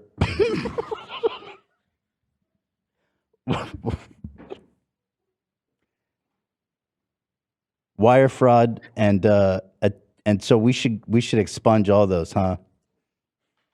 It took me a second to get your humor because there's also a little delay. I was like, is he making a joke? I was like, yeah, I know. Sorry. I just, yeah, but so what do we do about those other ones, right? Because we got to convince everyone that Keith is like a cool dude. Well, this is what I'm saying is that we don't need to convince anyone of how cool he is. Someone can think that Keith Raniere they can believe he's the devil. That's ultimately irrelevant and a distraction to the reality of, did this person receive due process? If we want to live in a society that we want to have a justice system that treats everyone exactly the same, whether you think someone is the devil or you think someone is Mr. Rogers, they should be treated exactly the same under the law. Now, if it's the case that the government actually had evidence on Keith Raniere, then the question then becomes, well, why would they need to fabricate and tamper with evidence? Right. That is the question. Free Keith. Actually, I want to talk. I want to just to answer. Oh, go ahead. I wanted to ask you about your last thing. Sure. Go ahead. I just wanted to just make one other comment, because you said, as I know you were being facetious about all these other charges. Yeah. If you again, there's these buzzwords of sex trafficking and forced labor. Yes, those on its face value sound horrific. Right, but what does it even mean? Exactly. Like when you think of, if you heard that you're, someone that got charged with sex trafficking, what would you imagine? Yeah, I would imagine somebody was locked to what do you call? Yeah, locked to a radiator, forced to do like webcam work, or you know what I mean? Exactly. Yeah. That's that, by the way, is a real thing. Sex trafficking, people being kidnapped, forced into sex slavery is a real thing. If you actually look at the evidence of what happened in this trial, you have a 29-year-old female who is an actress living in Manhattan, who is a part of the NXIVM community. She was taking classes. She was in a relationship with Keith. She also had a history of being more kinky.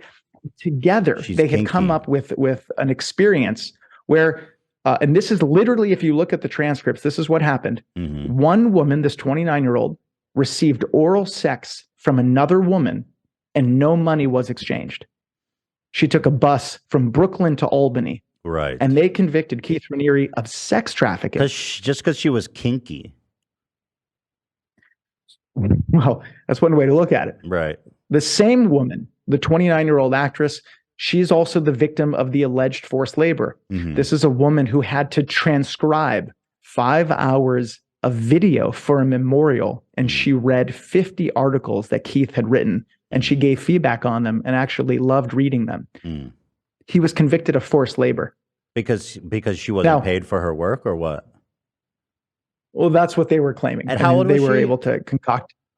She was 29 years old. But my point is that there's what's in the media, which isn't, and of course, if you hear these words, it's not like I don't hear these things: forced labor, sex trafficking, and it causes me to have caution. And I'm like, holy crap, what happened here? But this one sounds really bad, and hopefully, because you have such an intimate understanding and you have a great way of explaining it. So how do we do the sexual exploitation of a child? Because that one sounds so bad. So how do we break that one down? That one is also related to the child pornography, as I said. So they found 22 photos of a naked woman. Now, by looking at the photos is not how they realized that it was child pornography. But it's women he knew, right? It was girls he knew. Yeah, these are women that he knew. Yeah, and so somebody had pictures of them naked when they were kids. But it wasn't Keith. Well, no, but this is just if I could just finish real quick, is that the 22 photos were not deemed child pornography because they were photos of some sexual act. The way that they deemed them to be child pornography was based off of the file dates.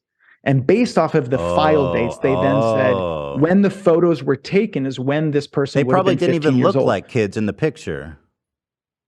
That's my point is that by looking at the photo, they weren't deemed child pornography. And I mean, if you saw the photo, which you should get a hold of those photos, they probably look like adults. I have not seen the photos. Oh, you haven't? Those are those are contraband photos. Right. But my point is that again, when you hear the word child pornography, it incites all these horrible images and fears. But what we're talking about is on not on someone's computer, not on their camera, not on a camera card, in a random external hard drive. There's 22 photos of a naked woman who they deemed was underage because of the file dates. So just the last thing is the sexual exploitation of a minor is because supposedly they were able to link through a media card and from a camera, and that media card to a scientific certainty by 7 digital forensic experts, 4 former FBI, was modified while in the possession of the FBI because they were able to link that media card to a camera that's allegedly Keith owned. That's how he was charged with sexual exploitation of a minor. That's so ridiculous that like that's all they need. Wait, I don't know if you're being no. I'm dead joking, serious. Like, what the fuck? Like, it's scary the world we live in where, like, and people can just say whatever, and then like, oh, you just change the data on a file card, and that's all it takes. It's It's scary. As a man, I'm scared of that.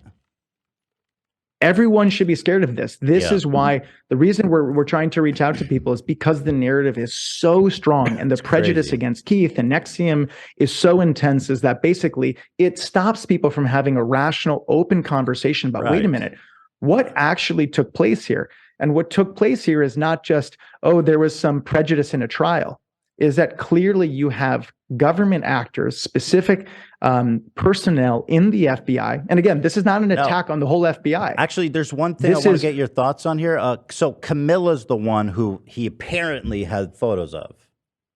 That was the 15-year-old girl who did an impact statement. Or she did an impact statement and said that he took her virginity when she was 15, which is outrageous. I mean, you can't, the thing is, if she was willing, what's the problem? I don't get it. But anyway, right? You understand that. Again, right. Whether or not that happened or didn't happen. It's not assault if she liked it. And Keith is awesome.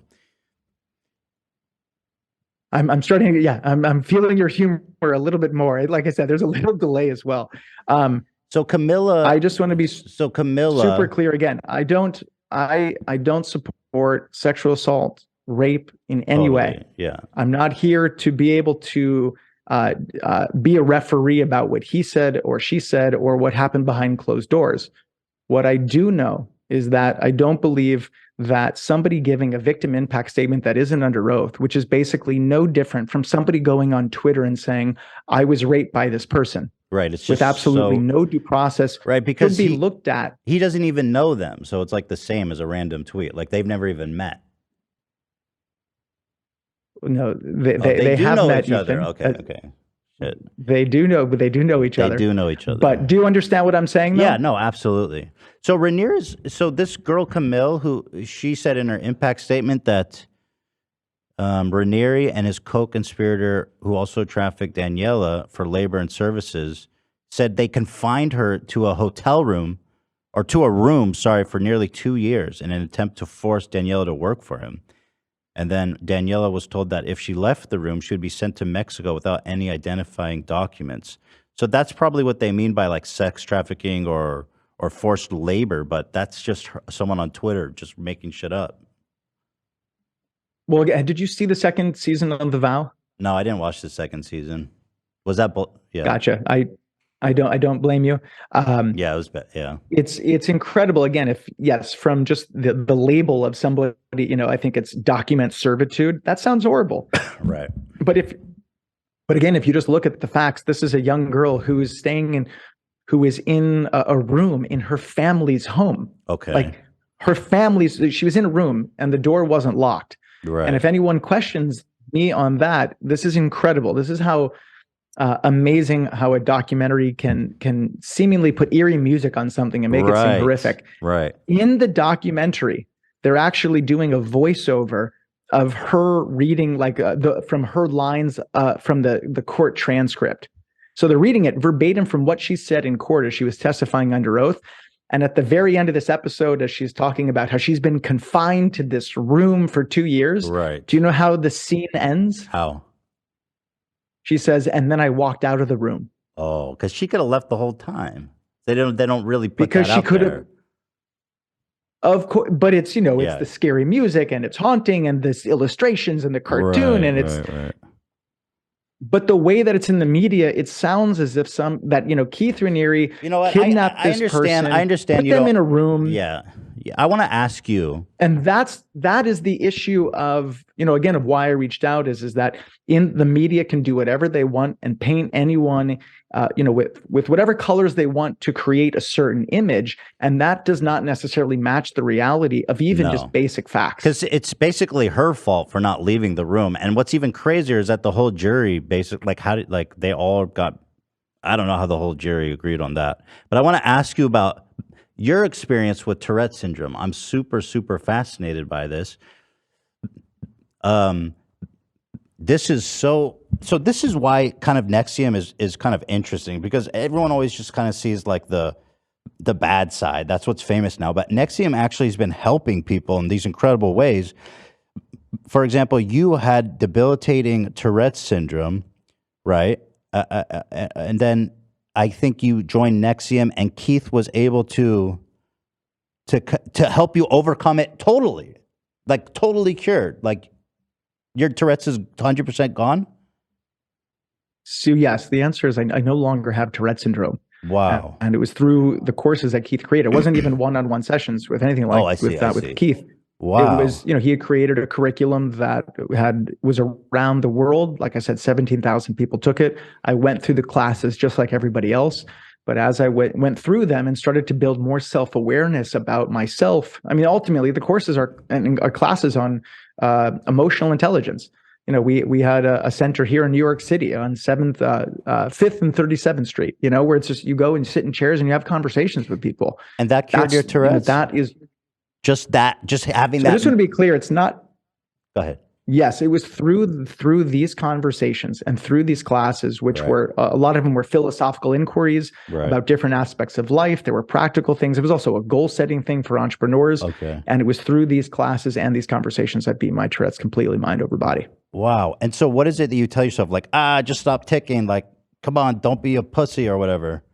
Or I know, I'm joking. I don't mean it like that. But like, I'm over this shit. Sucks. Tourette's is fucking annoying. And I'm just over it. Yeah, so it's not like that at all. The most simple way that I can describe it is that I've always talked about Tourette's is like there's an itch and there's a scratch. Oh yeah. And the Tourette's is that uncomfortable feeling. Mm-hmm. And then the ticking is me scratching that itch. And most treatments and the way that we look at Tourette's is, okay, how do we just help the person with this dynamic? So if you take medication, it numbs the itch. Mm-hmm. So that stops you from wanting to scratch it because you don't feel the intense. Stop it? Like, if you're talking to someone with Tourette's syndrome, what would kind of be your advice to them? Because I know it's just a horrible disease for the people who haven't cured it for themselves yet. And I feel like this knowledge, what would be your advice? Well, I don't say, just to be clear, I've never said, and so we actually had a documentary that came out. It's called My Tourette's. It's on YouTube for free now. Okay. Sadly, almost no one in the world knows about it. It came out after, the negative press, the real negative press, started coming out about 5 years ago. Okay. But in this documentary, you watch these profound transformations of people beating Tourette's mind over body. But even in the movie, we don't say it's a cure. This is not, we didn't have a cure for Tourette's. Clearly, we had a set of tools for people that were open and wanted to go on a different type of journey, go on more of a looking inward. But you guys did cure for it. some. You said it's 100% gone. I mean, let's not beat around the bush. That sounds like a I just cure. don't say, the reason I don't say cure is because also I just don't think of it as something that you can cure in that way. I have like a completely different, I don't even think of it as a medical disorder in that way now. But I just want to be super clear is that I don't know if we could help everyone. I don't know that the people that we helped wanted to be helped. Okay. If someone wants to lose weight, they could have the best trainer in the whole world. But if they don't want to lose weight, but weight's doesn't not, matter if you got Arnold Schwarzenegger. But being fat is not a neurological disorder. So that's what really interests me. Because to all the literature, it says Tourette's cannot be cured. So it's incredible. You're preaching to the choir. I lived with it for 20 years. I became a well-known inspirational speaker around the country, talking about Tourette's, living with Tourette's. My whole life was based off of Tourette's. I can't imagine how hard that I get have been.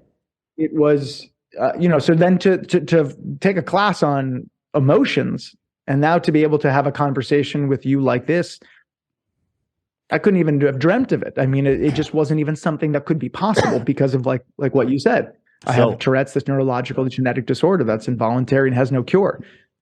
Luckily, because of what Keith created, and with Nancy Salzman, who also is in jail now, I've been able to go on a profound journey to live a very different life. Can I ask you a question? To answer your question, do you still get the urge to do tics, or is that completely gone? Like, where did you cut it off? So the thing about the itch and the scratch, because of how the courses were very different, it's not like I'm sitting here and my itch is 100%, and I'm just like, okay, don't tick, don't say something, hold it back. Right. The courses were different than any other thing that I did, is because by going on that exploration, I found out that my itch was way more emotional and psychological than it was physiological. And as a result, and working internal issues I had, anger stuff, beliefs about all this sorts of stuff, as a result of that, my itch went down. So right now, down to 0? Do I still have an itch? Yeah. It's not at 0, but it's probably at 4 out of 100. Okay. So to call that Tourette's is not, I don't even think of it as Tourette's. I think of it as I'm a person that has a body, and all of us have uncomfortable things. And what I come to understand, and this is for me, is that ultimately I was, in a sense, had an impulse disorder. It doesn't mean I had a neurological disorder. I found this video, or this old video of you, I found really compelling, from 14 years ago. Do you mind if I watch it real fast for the audience, just to kind of give you some background? Yeah. So this is from 14. Absolutely. This was 14 years ago from a local news story or something like that, right? That covered your story. Yeah, yes. And did you? Yeah. So okay, let me watch it. Oh, sorry. I thought you were about to press play. Oh yeah, no, I'm going to press play right now. Okay. Are you okay if I press play? Oh yeah, sorry. I thought you were hitting it. Okay.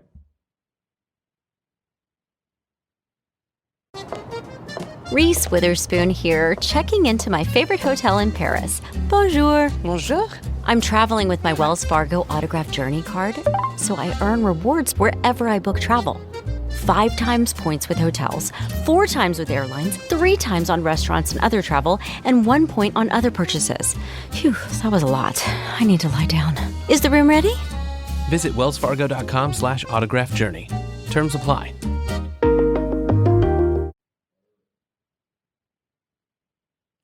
Can you play it, Dan? It's on me. It's on me. Suspense. You got to hit play. Are you ready, Mark?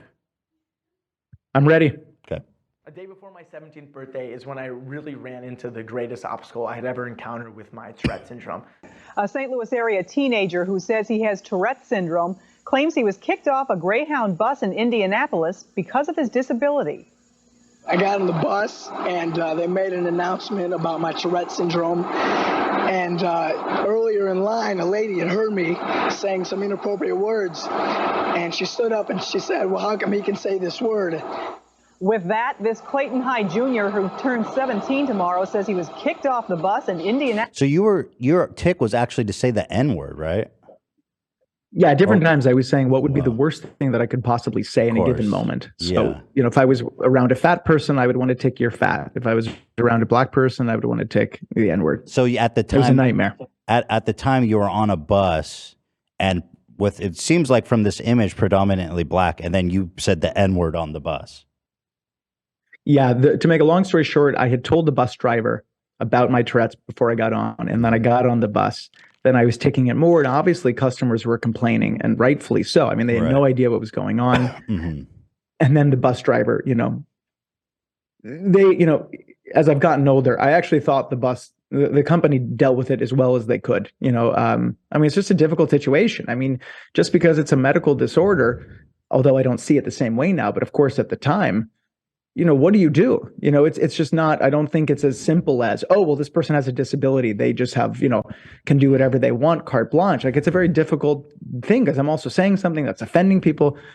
Luckily, nothing bad happened. I was safe. It could have escalated and gotten very bad. So you went, okay, so let me keep watching. So you're on a bus and you said the N-word and then people got mad at you, right? So that's the kind of, and then the bus driver kicked you off. Yeah. So let me keep watching. And ultimately, after a few, Elliott says he was on his way home from a church youth camp when the incident happened.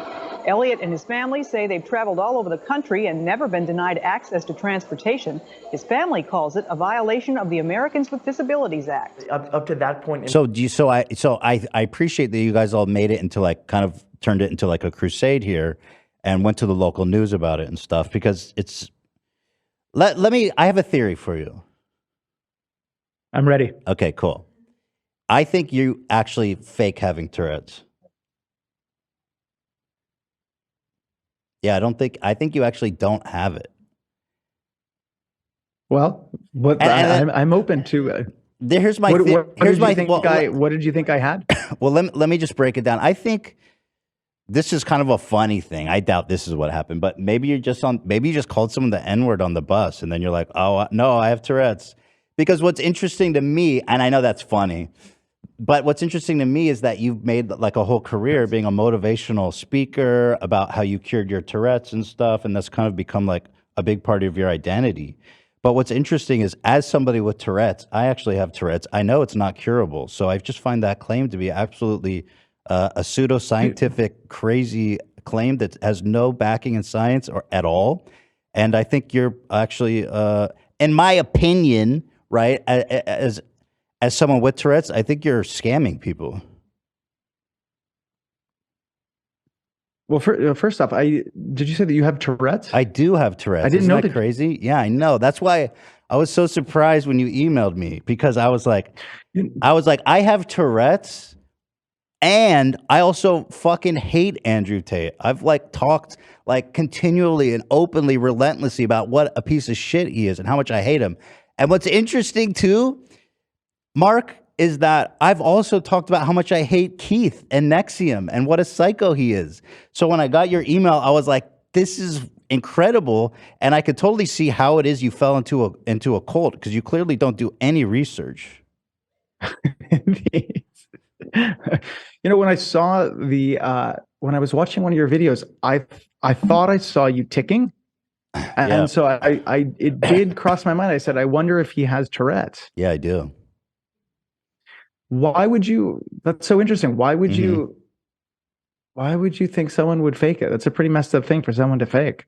No, I agree. But you've made a good living from faking it, doing like motivational stuff and writing books and stuff like that. And it's just, as far as I know, and that's just a theory, right? Because I don't know. I mean, I just have Tourette's myself, but obviously I don't know anything about you. So it's just a theory. But I just think that you can't cure it, actually. And on your website, it says you overcame it, mind over body. And that's just not possible. But that's why, I don't know if you remember what I just said 2 minutes ago, is that we've never claimed it's a cure. Right. Well, let's see. If we pull up your website, well, when I started, you said you're 100% like over Tourette's, right? You did say that. Yeah, well, I said that I don't think of it as I have Tourette's anymore. Right, you don't have it anymore. I guess what I could say is,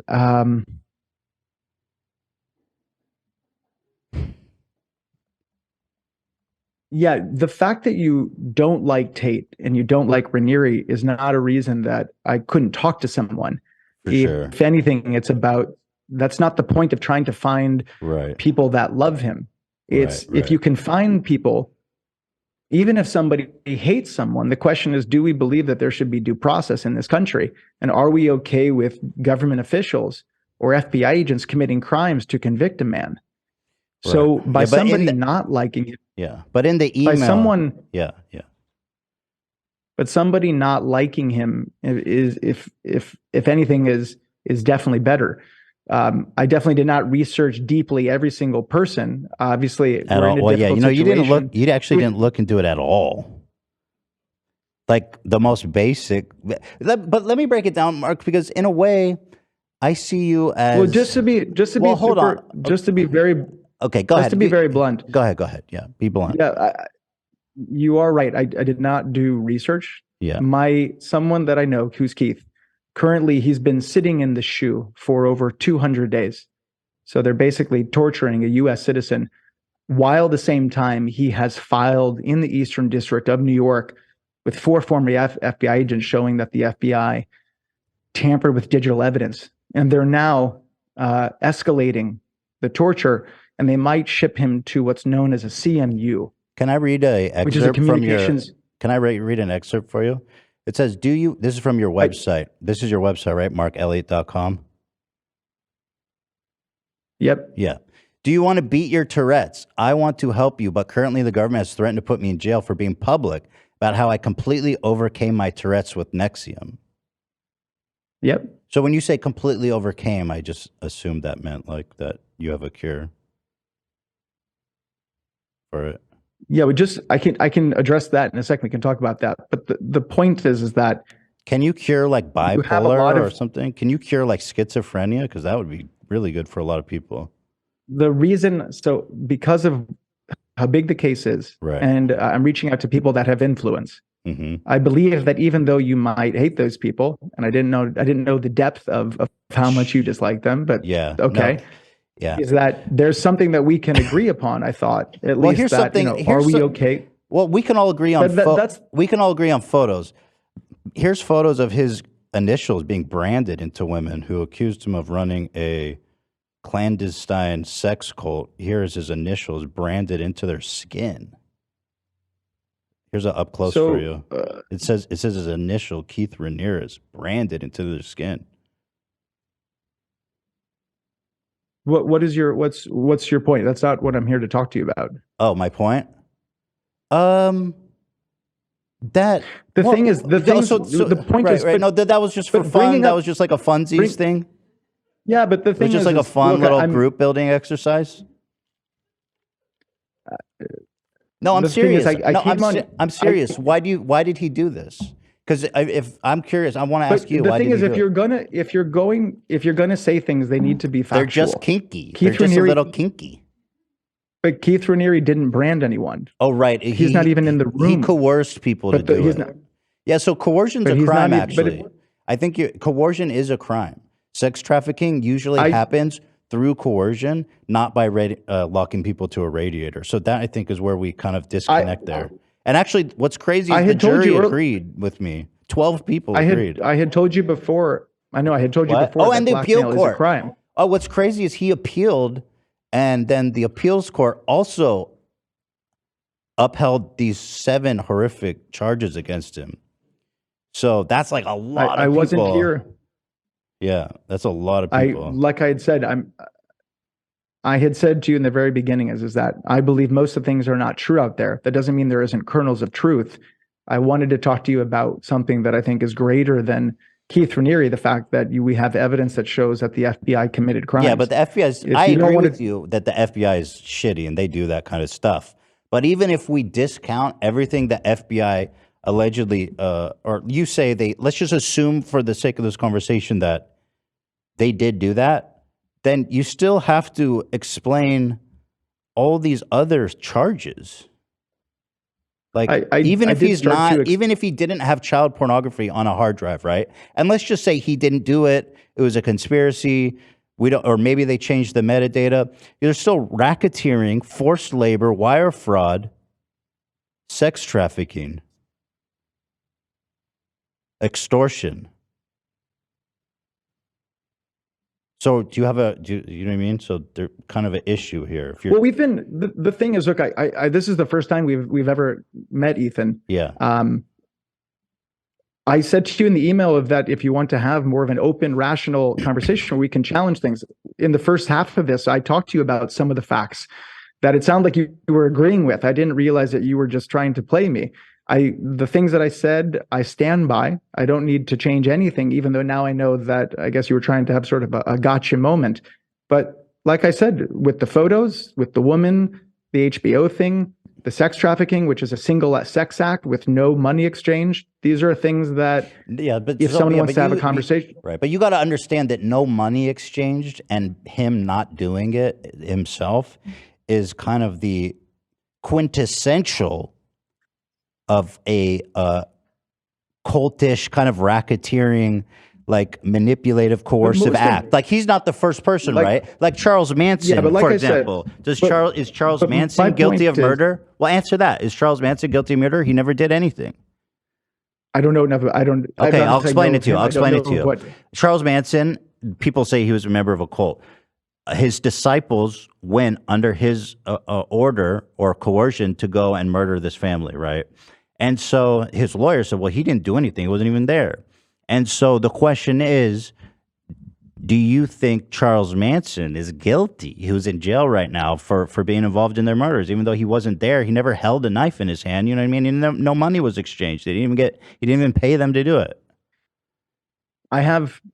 Oh, he's dead. That's a correction. Let me issue a factual correction. No, this is what I would say. I don't know anything about the case. Obviously, I know of Charles Manson because of of how it's been. He's a very popularized name. He's probably innocent too, right? Well, I don't know, but what I do believe and what I'm absolutely will stand by is that I do think no matter how hated a person is, we should be absolutely open to questioning narratives. We should be able to question. I think witnesses. We should be able. I think part of a redemption of accepting people who are bad starts with them, coming to terms with what they've done. But that's what I said from the get-go. I said, I'm not on here to try to get you to like Keith Raniere. But you can, I don't know if you remember, I did say to you, you can think he's the devil. No, I don't think he's the devil. Do you remember when I said that? No, but my point is, if someone wants to believe that. So you're saying we need to That's not what I'm. You're saying we need to take the time to look at the kind of the facts and the situations and come to just with our whole hearts and minds, come to a rational decision. Well, my question to you is, that's a trial. Do you believe that there are? That's a trial, by the way. He lost 2 of them. No, but do you believe that it is okay under any circumstance for the government or government officials, whether it's a prosecutor, whether it's a judge, whether it's an FBI agent, to commit a crime to convict? Of course not. No, never, dude. If we agree on that, Ethan. Yeah. If you and I can agree on that, that's all that matters, and that's why I'm here. I don't care. That doesn't seem very significant. I mean, we can both agree that Krispy Kreme donuts are great, taste great, but that doesn't fucking really have any. That doesn't have nothing to do with wire fraud and racketeering. Why do you believe that that's not significant? Because it doesn't affect all the other unrelated crimes he was convicted of. But no, but I think that the part where we're just missing is that you keep making it about this case. What I'm saying is what I'm addressing affects every single case in the United States. Oh, this is bigger than Keith.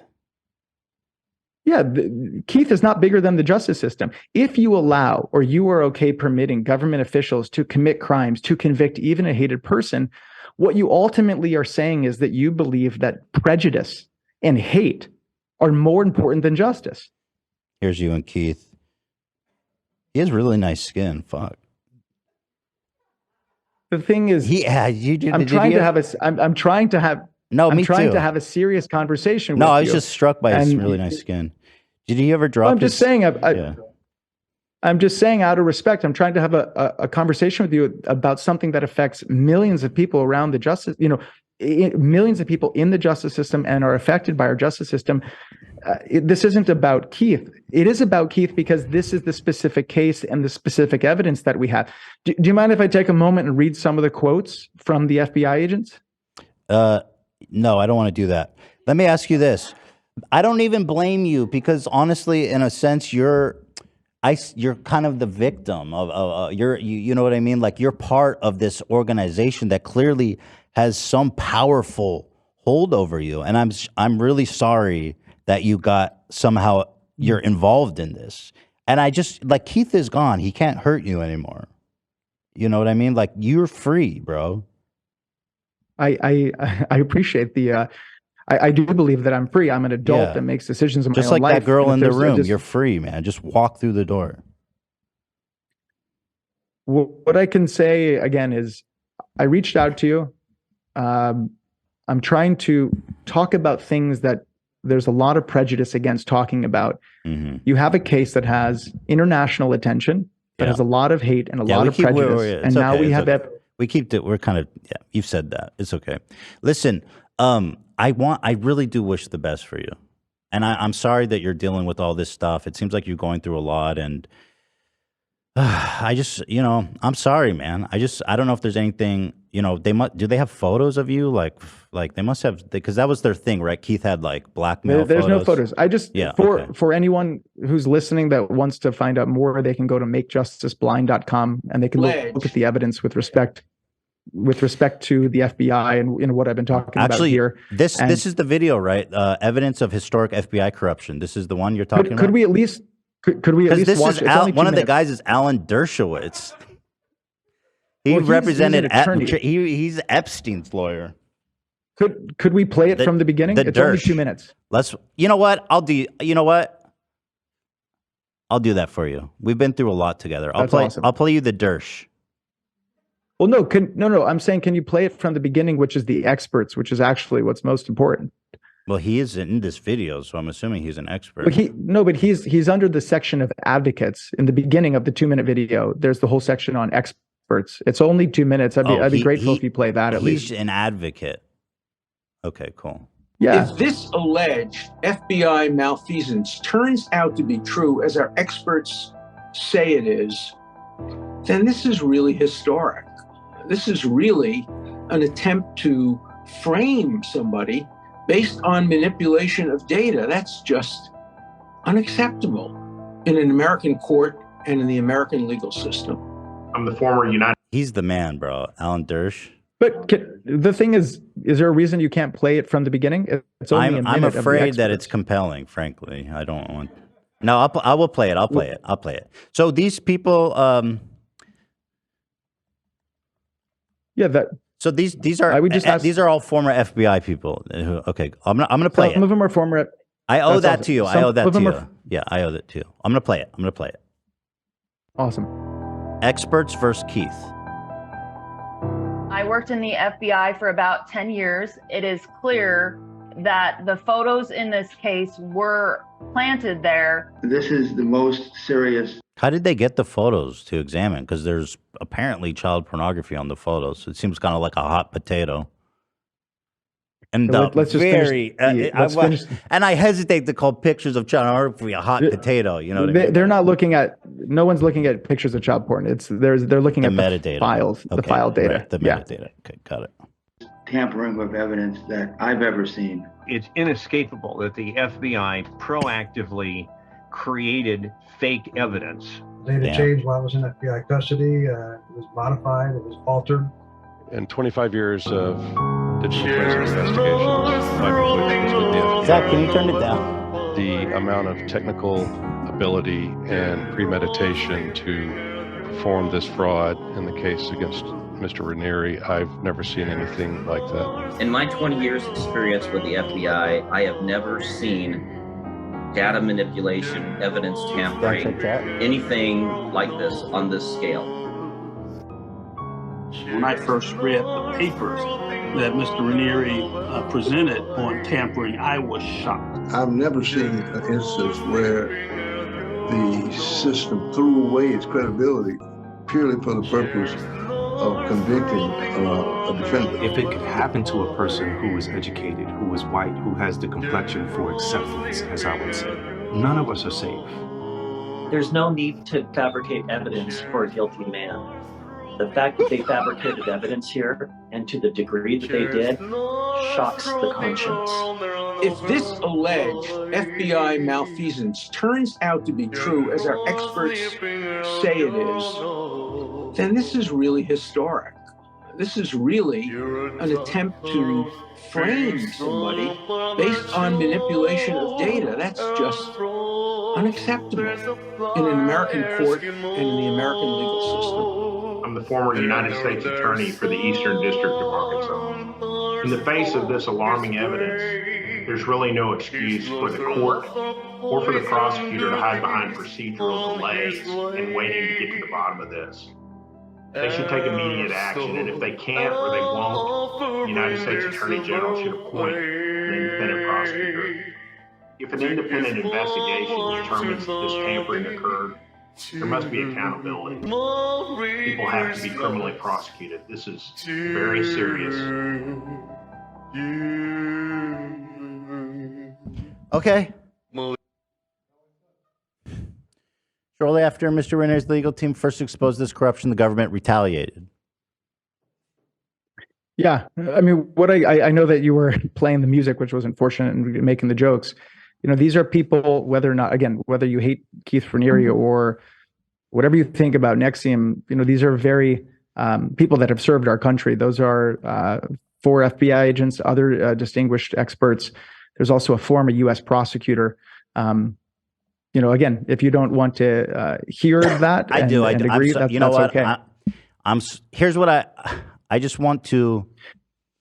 I'm going to give you the. Here's what I want to do. Here's what I want to do. Wait, I'm serious. I want to give you the platform. I'm just going to step away because, listen, obviously we've been doing some goofs here, and I feel I owe it to you. I'm going to step away. I'm going to sit right here and listen, but I'm not going to interrupt you. I'm just going to let you say your thing. I'm sorry. Go ahead. All I'll say is, first, thank you again for allowing me to come on. I didn't appreciate sort of the way it went, but even with that, what I'm talking about today and the video that you saw with these experts, these are serious, serious things that we're talking about. I think that's. What's wrong? What happened? Well, thank you. Yeah. Do you want to give a closing statement or anything? No, I think that they're just putting things on the screen. Oh, it's just that helps people's attention span because it's a little boring, so it's a little dense. So sometimes we put Kinetic Sand or Subway Surfer, it makes it easier to listen. Gotcha. Thank you for having me on today. Did you see this photo of you guys, of the 3 amigos?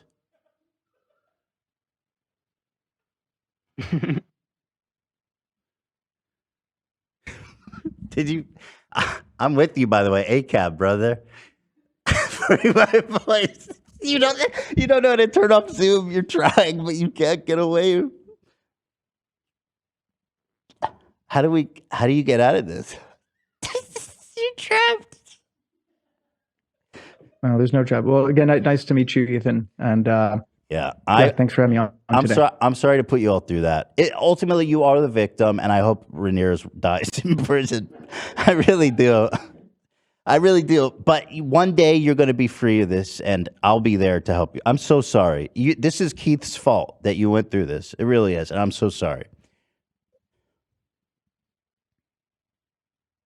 Yeah, thanks for having me on today. Yeah, thank you for joining us. All right, take care. Have a good night. Have a good night. Thank you. Oh, God. He hung up. Yeah, I know. I actually feel bad for him at the end there.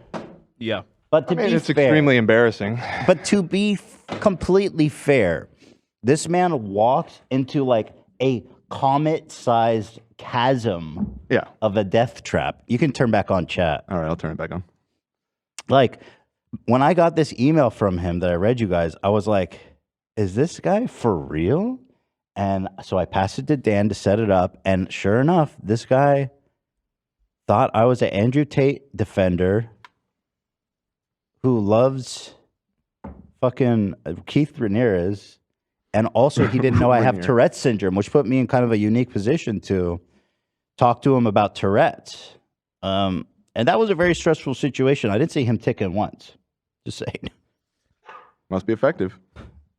I'm sorry. I honestly feel bad. I do feel bad. That man is crushed. But you know what? At the end of the day, definitely do a tiny bit of research for calling into one of the biggest podcasts in the world to do a live show about one of the most hated men in the world.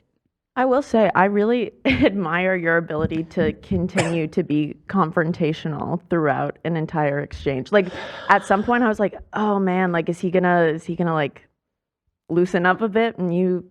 No, you didn't. And I mean, I stand by what you did. I love that. I could not let him spread propaganda unchecked. Yeah. I'll tell you what, if his Tourette's was cured, it's definitely coming back after this interview. He'd be screaming the N-word all night. Oh my God. That was like as crazy as I hoped that could have been. That was clean. Yeah, I really wasn't sure what direction it was going to go. I mean, we were talking about it before the show, but I still was unsure if he was... I'm blown away. Being sarcastic in his email, because it was just so wrong about every aspect of of you. Right. That it almost seemed like sarcasm. So I thought he was going to come out of the gate aggressive, but no, he seemed to just not actually research anything at all. Like even just a Google search. Bro. He didn't even know you had Tourette's. Yes, I know. He didn't even, but like, if you search my name, it's probably like all highlights of me talking shit on Andrew Tate. And I've done so much content about NXIVM. That too. Oh. Holy fuck, dude. I don't think I've ever seen someone get cooked like that in my whole life. That was flawless victory right there. I had to walk away so you can. Yeah, I walked Yeah. away for a sec. There one point when I was reading out every 20 charges, I was like, this is so absurd. And it took him a long time, and he was hesitant to accept the fact that I was goofing. You ate him up, and you Left no crumbs. There you go. He's learning. He's learning. Clearly, he sees the best in people. So yes, maybe that's why he had. I mean, I'm glad you said what you said about him being a victim in a way, because I mean, that's it. I felt pretty really bad classic Stockholm syndrome kind of thing. In going 30 on here. years from now, you're gonna get emails saying, "Dude, I fucked up. I'm sorry about that." I'll be there with man." open arms. Yeah, sure. I'm waiting for him. Just the two of us. We can make it if we try. Just the two of us. We even got the Subway Surfer on him, dude. And the Nook. I mean, that was something else, man. When he saw the Manson photo, my heart dropped a little bit. He made a very sad face when he saw that. Well, I don't think he. Three amigos. He said he didn't know anything about Charles Manson. Well, he's lying. He knew something when he saw that fucking photo. he knows about Charles Manson. Right. Everybody does. Enough, you know what I mean? Sure. He does have beautiful skin, though, Keith. I was like, whoa. He must use like, what's that serum that's really popular? Adrenochrome? No, not that one. Whatever. He must use The Ordinary. that's what I was gonna say, and then I was like, mm-mm. Well, they have a great product. Doesn't matter. who They you do like. wonderful hyaluronic acid. You know, fuck me, dude. If you want all of your data in one place, you need the Intuit ERP. I'm Damon John, and I run my growing business on Intuit Enterprise Suite. Learn more at intuit.com/ERP. You know, this guy, it seems like he seems very nice and pretty well spoken, articulate, and His heart seems good. yeah, and he's a good looking guy and everything. It's just, that's what I mean. It's just like a little sad. It's just why do you feel the need to die on this hill? Like, can't you, even if you think that Keith is innocent, like making that your thing to like campaign for like he's in a cult. convicted sex. That's why I thought it was interesting you asked him about the photos, and maybe he doesn't have any blackmail over him. So NXIVM is well known for holding dirt or blackmail Yeah, it's over just like someone to make Scientology. sure they stay in line. Right. And he's in a cult. I mean, it's the same way Scientologists will like follow people with cameras and fucking abuse them relentlessly. They're convinced they're right, and it's the whole world that's wrong. Mm-hmm. And it sucks, man. But when you have titans like Alan Dershowitz on your side, you know you're Dubs all around. The Dersh, baby. I can't believe he's in that video. My jaw dropped. Of course he is. That man's willing to defend goddamn Adolf Hitler. He has never seen a pedophile that he wouldn't defend. Right. Alan Dershowitz. And I mean, it's just so much stacked against Keith. He has 120 years. And I'm like, he seems to be singularly focused on the FBI tampering. So I says, okay, let's even give you that. I mean, still, this man is a prolific criminal, even without that. And then Well, he says, seems to think it's all. If I was understanding him correctly, it seemed like if you take out this one piece, this one photo of a 15-year-old girl, the whole thing collapses. Which, like, it's just not. I didn't follow the case super closely, but when I was researching, I researched quite a bit over the weekend to just familiarize myself with everything. And at least from my understanding of it, the whole metadata aspect is not the smoking gun that got him convicted. So even if you remove that, if they got a retrial and they remove that, I'm pretty certain they would still be able to find a second. Well, they had 15 victim statements. This girl who was in the photos, Camille, who says that he took her virginity when she was 15, who was in those photos, said it was him. Right. Yeah. Or at least I think so. I mean, I can read this. Well, there's more too. There's a bunch. I don't of know if text she said it was messages him or between them. not. I know he's going to try to sue me if anything. Little thing. Wait, said it was who? Camille was the girl who was in the photos, the child P word. Right. Yes. Yeah. And right. she gave a victim impact statement after that the says, trial. Right. Yeah. Yeah. No. I mean, according to her, she was groomed from like age 12, and Keith Raniere took her virginity when she was underage. So, and he seems to think that like the fact that he coerced people and never actually carried out the crime himself somehow means he's innocent, which is like really wild. He's a cult leader. Yeah, that also seems to be a lot of That's what human racketeering is, trafficker- Yeah, essentially. it's a lot of excuses in the Andrew Racketeer- Tate situation. I mean, racketeering is literally that. They invented that so they could prosecute mob bosses because they never actually committed the crimes. Right. That's what racketeering literally is. I feel bad for him though, man. If you ever want to talk again, bro, I'm here for you. I'm not even joking. Mm-hmm. I'm here for you, man. Genuinely, if you want to turn a new leaf, it's not your fault. It is not. It is so. That's so on point. It's not your It's fault. not your fault. I'm genuinely here for you, bro. Because like people, I feel bad. As people say, when you kill someone for the first time, it really sticks with you, and they're right. It's not your fault. This wasn't your first murder victim. Yeah, I know. I'm just making a joke. Thank you. And then, what was your take on the Tourette's thing? Because my thing with his Tourette's is like, he's made a whole career out of being a motivational speaker because he overcame Tourette's. And obviously, he didn't know Tourette's. So I was like, this is fucking incredible because nobody else is going to be able to accuse him of this shit.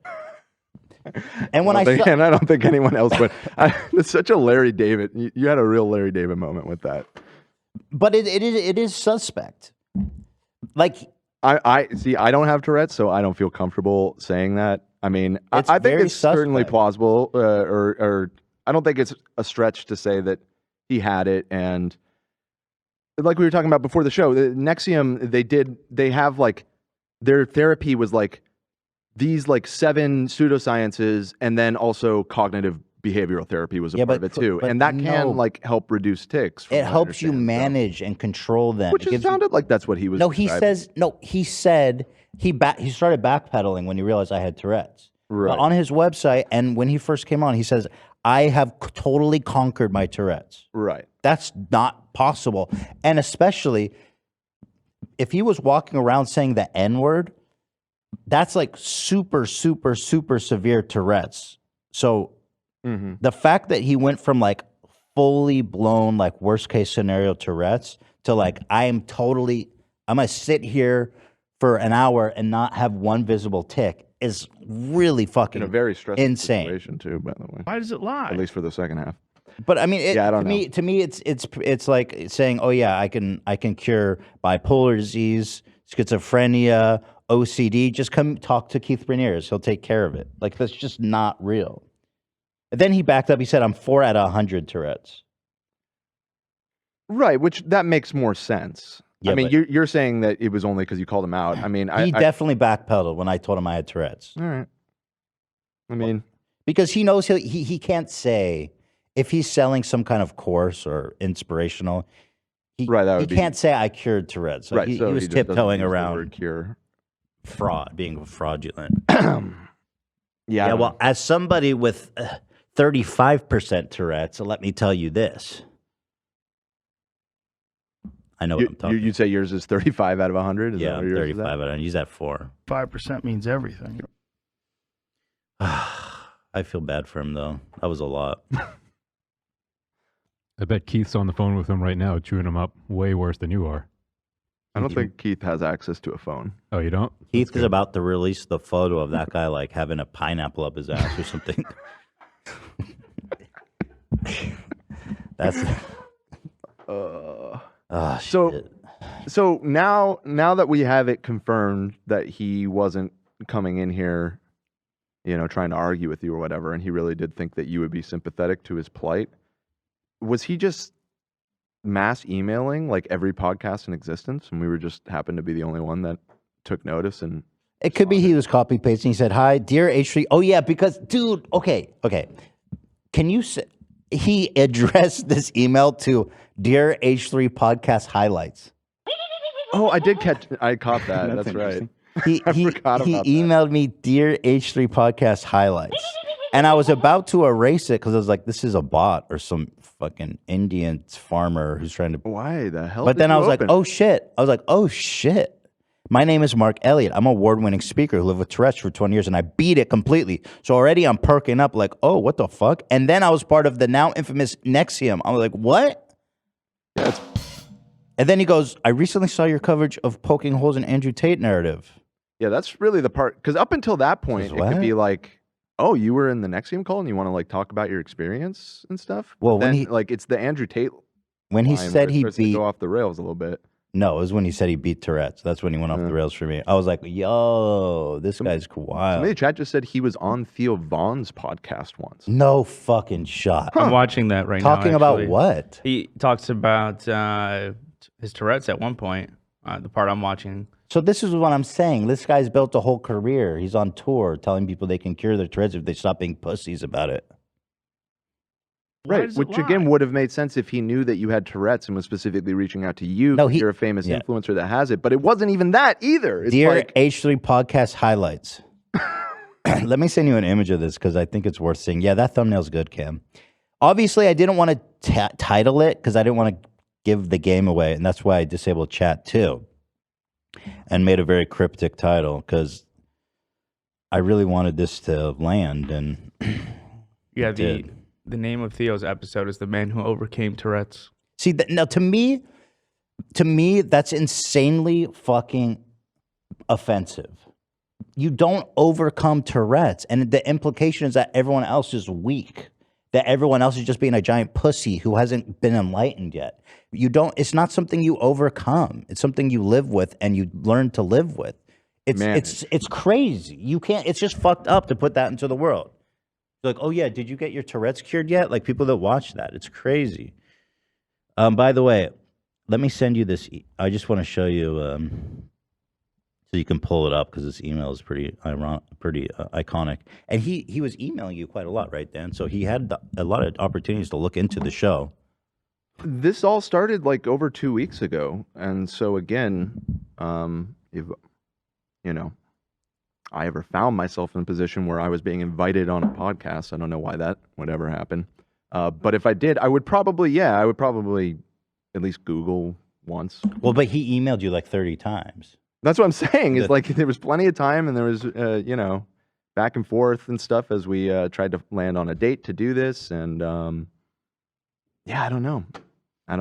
Can you pull an extra? Next time, do a little bit of research. Just a little. But that's what I said. I understand how you fell into this cult. I mean, you have zero critical thinking abilities.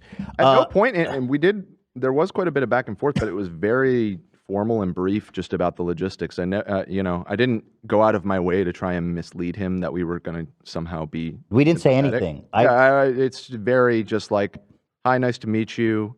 What dates would work for you? Just I did the same. I didn't want to be guilty of misleading him or entrapping him. He emailed me. I responded with simply, I forwarded it to Dan. I don't think I said, hi, Mark, would you be interested in calling into our show? That's all I said. He said, hi, H3, thanks for getting back to me. I'd love to. When were you thinking? Then I tagged Dan. I said, I'll have my producer, Dan, email you. So like there was no... Yeah, and the rest of it is just like technical stuff. We handled that like very professionally. Can you show that email? I want to show how you addressed it to... Here, I'll just screenshot. I guess it doesn't show any. There you go. Okay. Yeah, here. This is the email I got. He addressed me as Dear H3 Podcast Highlights. So... Very odd. Yeah, he's just... I don't know, man. Like, do you see how, in a way, if you're really impressed by Keith, you should be really impressed what I just did. Well, you haven't cured any neurological yet. disorders or anything. So, Well, a stupid neurological disorder. I think he just got a pretty strong dose in how not to be stupid. I don't know. Healed me from poverty. Do you find any good excerpts from the Theo Von? Because I'm sure he's out there being like, yeah, I cured this shit. Everyone else is a giant lame-o. also, just real quick, I want to give a little bit of a shout out to somebody on Reddit known as Incorruptible BK, who runs the NXIVM case subreddit. You were a massive help in researching this weekend. You've really stayed on top of this whole case and tracked it. I found a lot of fantastic information on there. And I see... Are they buzzing? I see 55 minutes ago that Incorruptible BK posted a link to our episode on that subreddit. It said, maybe too late to catch it live, but Ethan Klein brought Mark Elliott on his podcast and is just absolutely toying with him. So shout out to Incorruptible BK for your assistance. Thank you, Nick Clark, for the 20. He says, I'm wheezing right now. Bella Simmons, who's a legend, said that was amazing. Billiam Whatlicker. 5 gifted. Thank you. God bless. Nick Clark, 50. That was that man was a rotisserie chicken. Are you watching the Theo Von thing?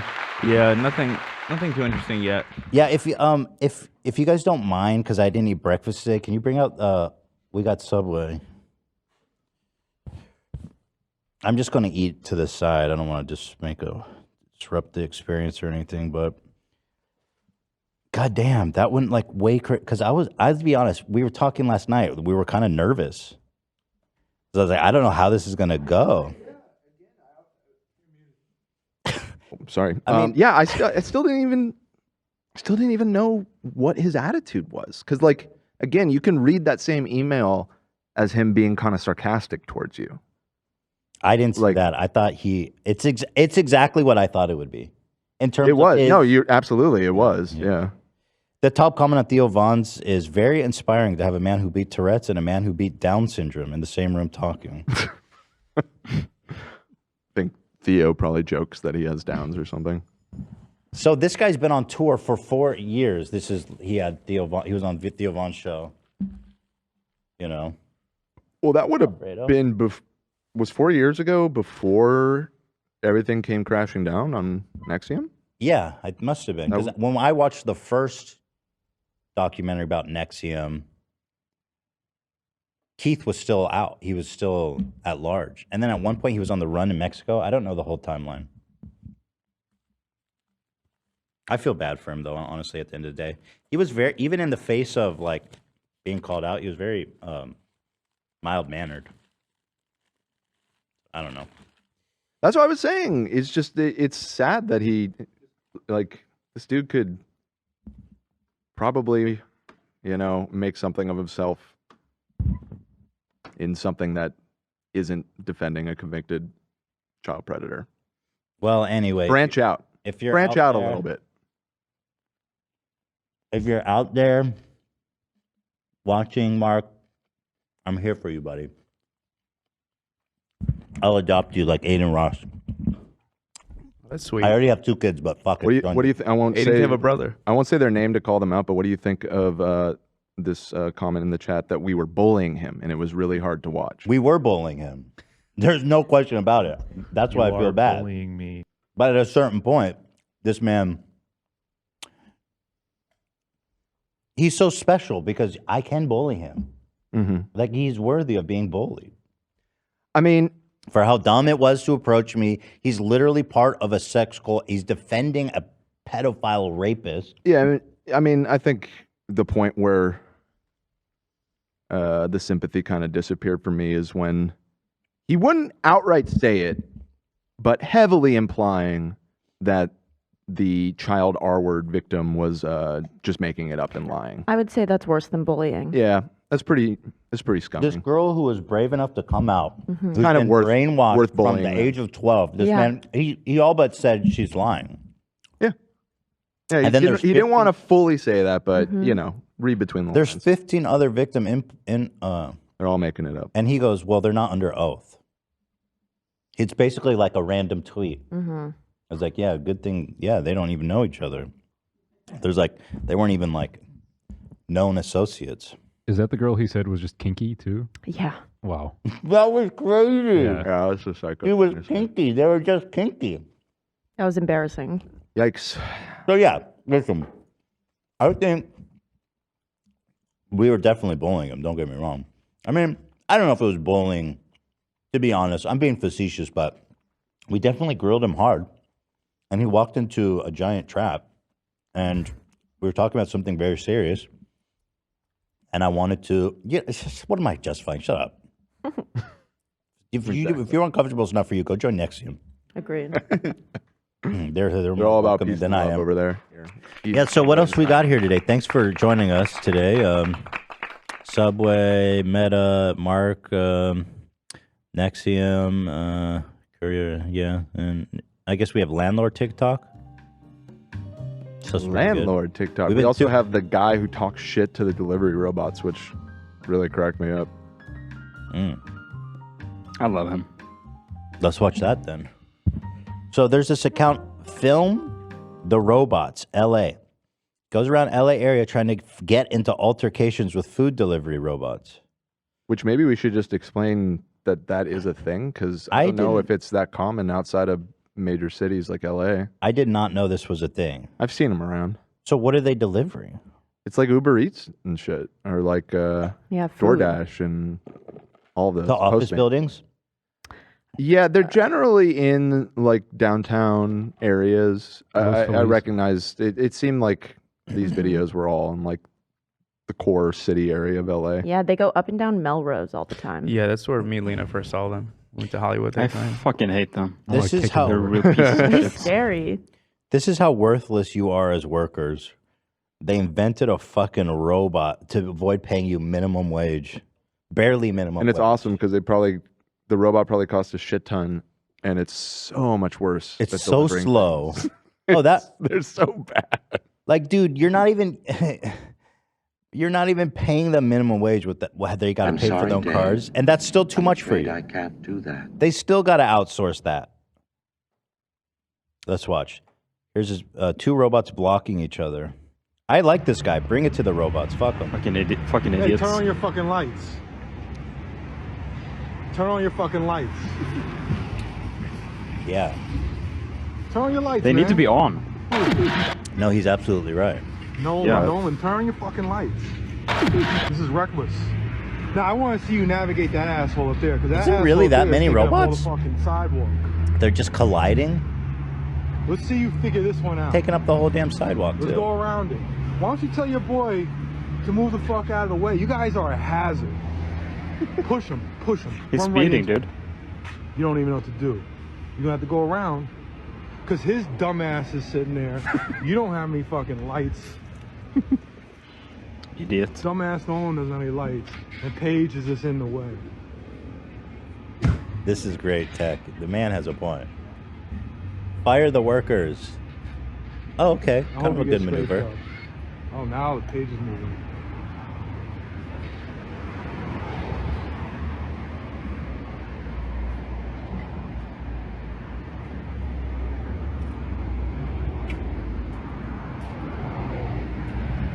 They got some zombies. How is this following them, fucking worth using? Did you hear what he said there? No. He's like, now we got a That's couple why I'm zombies following the robot. Oh, this is super weird. I didn't know these robots were a thing. Daring one to run over his foot. Okay. Lawsuit incoming. You fucking touch me. You touch me. You touch me. You touch my fucking foot. You touch my foot. Don't you touch my foot. You touch my foot. It's a private person's arrest. Don't you touch it. Don't I love you the idea touch of someone watching over like the webcam on the robot. Just being like, what in the fuck? No, they probably know this guy by now. Not this guy again. Yeah. That's yeah, back up, Zed. That's right, Zed.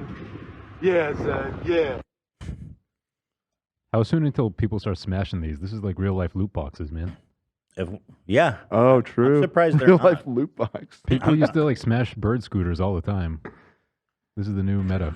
What? It's the new meta. Okay. Could just what follow the them. Fuck is Fuck this? So those are the ones that I've seen. I hate these things. Is Yeah. this real? Yeah. Yeah. I have never seen that. Oh, I've seen these in a few places. They have them as like patrolling outside buildings. It's really just to harass unhoused people. Yeah, basically. What does it do? It makes annoying noises. Does it have a fire flamethrower on it? It's not armed. Is it made by NASA? I think honestly, I think all it really is a fucking security camera that can roll around. It's And effectively it makes all annoying it is. noises to clear people out. And if it's like something unruly, they'll call the real police. Right. Okay, that's pretty cool. How much did that cost? $2.5 million. Okay. How much do you pay your security guards? Minimum wage. You know where I saw them? Was, speaking of wasting money on this bullshit, they always have them patrolling outside of fucking Kaiser Hospital. Kaiser? Mm-hmm. The one in East LA or whatever? The one in Hollywood, yeah. These motherfuckers got robots outside and I gotta wait. Like, that's what I'm saying. You don't have anything better you can spend that money on? Yeah. Let's get another doctor here so I can fucking see a doctor without waiting. You got robot money? Fuck you, bitch. Oh, yeah, that's right. You I'm ain't with shit. you. Is it I've really been playing punking your space boy, music? the delivery Yeah. driver. He ain't shit. You acting like you're fucking tough. With your stupid ass sounds. Fucking egghead. Yeah. Look at me. You ain't scaring nobody. Those dumbass sounds. Is this Fuck her- outta here. I think this He's guy might looking- start a revolution. He's I'm getting on it, ready. dude. We gotta fight back. Yeah, Fucking I penis agree. robot. I'm feeling hostile to these robots. I don't like what they represent. Me neither. I like him. His name is Films the Robots LA, so we love that for him. Here's a robot driving by that he road rages. Look at you. Yeah, your mother's a washing machine. That's right, Felicia. Your mother's a fucking washing machine. That's awesome. Holy fuck, dude. This is really happening out there? I had no idea. Yeah, right here in Los Angeles. I think a lot of people who aren't here are going to be shocked by what they're saying. You know, I figured that. I have seen in the chat people throwing out, you know, not small towns by any means, cities, but, you know, places other than like LA, New York, San Francisco, which is where I assumed it would have been. I saw somebody say they have them in Phoenix, which, you know, is like a medium-sized city. And I'll be back. I think I saw a couple places in Texas too, people shouting out. So yeah, they're spreading. Well, this is happening. This is happening right under our nose. They're being deployed nationwide. Somebody just said we have them in Charlotte, North Carolina. So there They're you go. even in Yeah. North Carolina. Don't you guys see what's happening? I'll be back. They get them in there delivering food as a guise. Yeah, we all goddamn know that these robots are horrible at delivering food. It's so stupid. You would way rather pay someone with minimum wage. There's something else going on. Baby. Also, clearly the robot isn't gonna deliver it to your door. Like it you probably have it can't get upstairs. It can't do anything like that. So like, it's fucking genuinely hate just this like guy. seems like it's a worse experience in every way. That's like a what I'm- downgrade. Wait, what the? Cam, you took this video? Yeah, in Massachusetts. Marty the robot. Where the fuck does this thing do? They have these He's got fucking. googly eyes here. But How about just lower the price of eggs? true face. Yeah. What does it do? That fucking thing is designed to detect spills in the grocery store. Like a human can't do that. But it really just gets in the fucking way. I hate Marty the robot. Detect spills? Yeah. Like a dude with a mop isn't better? Right. What? Fuck you, Marty the robot, if you're watching. Idiot. Dumbass. Moron. Step to the side, Piece of robot. shit. Step to the side, robot. I Step to love the dumbass. side. Step to the side. You better figure it out. You better figure it out, Jordan. You got room. You got plenty of room. You can navigate that, can't you, Jordan? Jordan, if you can't navigate that, you shouldn't be on the road. He's Don't they right. put See, you that's guys true. through Some Yeah. sort of agility test. Come on, Jordan. You got to do it. Somebody's food is getting cold. Hi, hello. Go ahead. You ain't gonna buy me off with a little hello. You're afraid. You're afraid that if you touch my foot, I'm gonna file a private person's arrest on your ass. Jordan. Get on with the delivery. Get out of here. Get out of here. He can't even get over a little crack. Look at his ass bounce back. And then like it's like right. Okay, this has it's like nothing right, to do with me. It's TikTok. That's pretty funny. I like that. Back. So do you guys like the one where a Twitch streamer pretends to steal her own phone? Some dog getting run over? I don't love that. Just so you know, we are at 3 hours, so you are not obligated to. Although 20 minutes of that, I guess, was just you eating a Subway sandwich. Yeah, honestly, I wasn't sure how we would go on after that interview. It was nice as a palate cleanser. I know you probably don't agree. I feel like it went on maybe just a little too. That's what makes it funny. I feel like we Dan. went through the whole. It's going on too long, and now it's funny. And I feel like we arrived at like the secondary. Okay, now it's really not funny. No, but that you push through that. You don't. But I feel like we already got through the first one.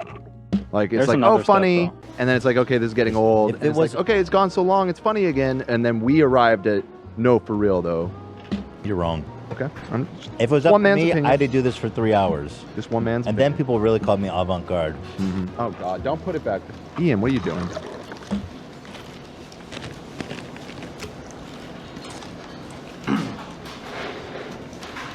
No, I'm not gonna do that again. I don't even like those chips. What kind of chips? You're gonna hate me, but they're just not good. Oh, Miss Vicky's jalapeno. Those are the shit. It's just not hitting for me. Take it, Dan. Be good. Be with God. Dan just snatched my chips. You guys, okay, so let's do one more story. Do you guys want landlord TikTok, buccal fat removal, buccal fat removal? I can't jerk off to this. Or Twitch streamer steals their own phone. Let's do a poll, Dan. Let the people decide. Oh, the Twitch streamer steals their own phone. Let's let the people That's decide. snappy. It's funny. You just want to eat your chips, bro. I need you to work right now. Okay. So what's the option? Buccal fat removal. Twitch streamer steals their own phone. How the fuck do you spell that again? Buccal. Uh-huh. Landlord TikTok. Landlord. So landlord TikTok, buckle, and phone. So there's 3 options. Streamer steals own phone. Everybody look at your phone right now. Let's ask the community. Different perspective. Different perspectives. That's what Mark needs. He needs to talk to Gary Vee. Then at least he'll just take his money, not his. You know what Mark needs? He needs a V friend. Now, put that phone down. Different perspectives.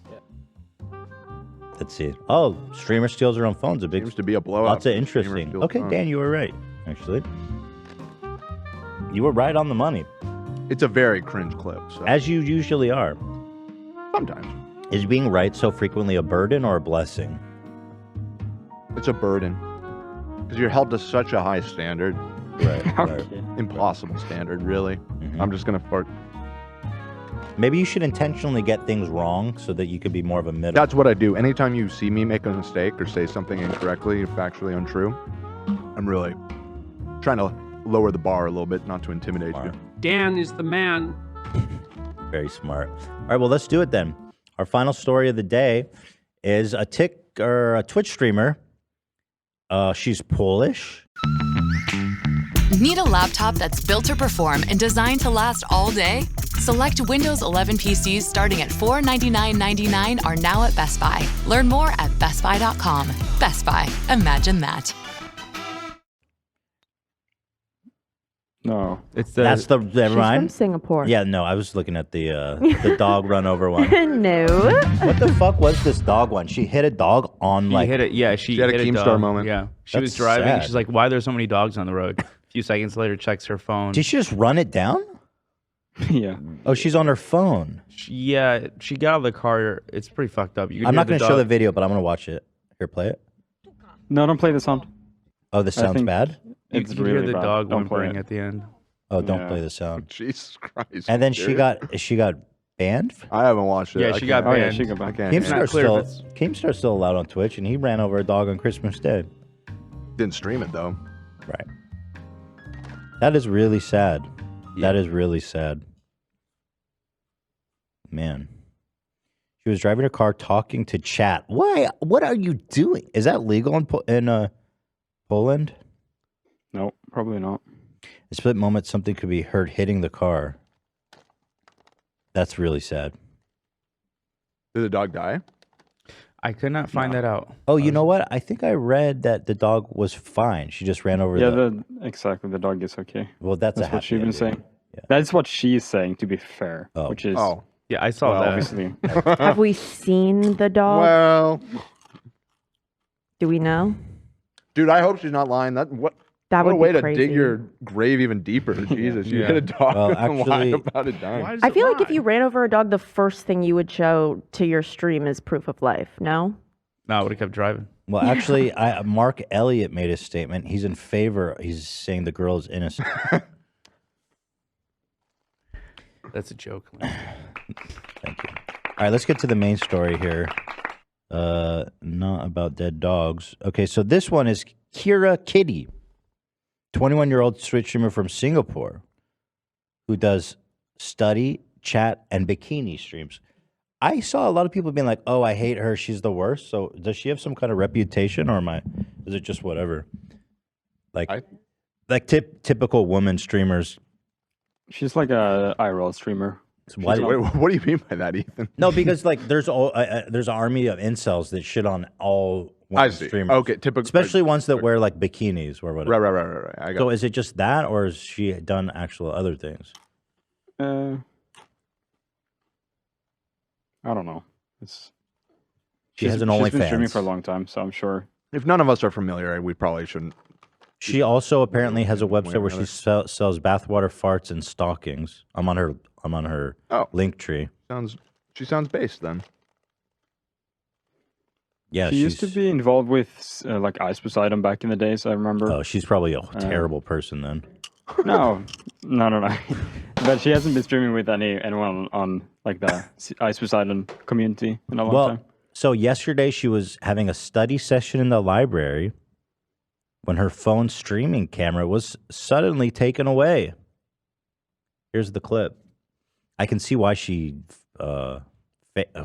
people just sit in the library and stream that. Like, what this shit's out of control. What are we doing here? She's okay. I just did Subway for 20 minutes. Who am I? Okay, I was about. Wasn't sure if you were self-aware when you were saying that or not, but I'm glad you. No, you but the landed way on I that. did it was interesting. The way that they did it wasn't You're a cool or fucking interesting. hypocrite. So here it is. Let's just watch. By the way, is Singapore like a gorgeous country? Because this is the nicest library I've ever seen. Singapore is very wealthy. I was like, holy shit, this is like the future of libraries. Before people get mad at me, I'm sure the wealth inequality there is also insane. Yeah. But yeah, it's it's sort of the banking center of Asia. So okay, there's a lot of like finance and stuff that happens there, and She there's a lot, travels there's a lot of so wealth in this Singapore. This might not even be Singapore. I know she travels a lot, but just putting It's that a out. very nice library. Wherever it is a great library. Beautiful, really. Stunning. Wait, when did the snatch happen? Because Right at the beginning, right here. This is the snatch. This is But why is it already streaming then? she was streaming from her phone. So She went. Did she go to the bathroom or thief- something? Yeah. Oh, okay. So she got up, went to the bathroom, kept streaming. Riveting stuff here. Because that was her study space. Was right there. There was a clip that went kind of viral of another IRL streamer who got her phone stolen. So I'm guessing she got inspiration from that. Okay, here it is. So someone is snagging her phone. Anyone in that library is not stealing anything. Look at that. What library has ambient lighting, dude? Oh, so she dropped the phone.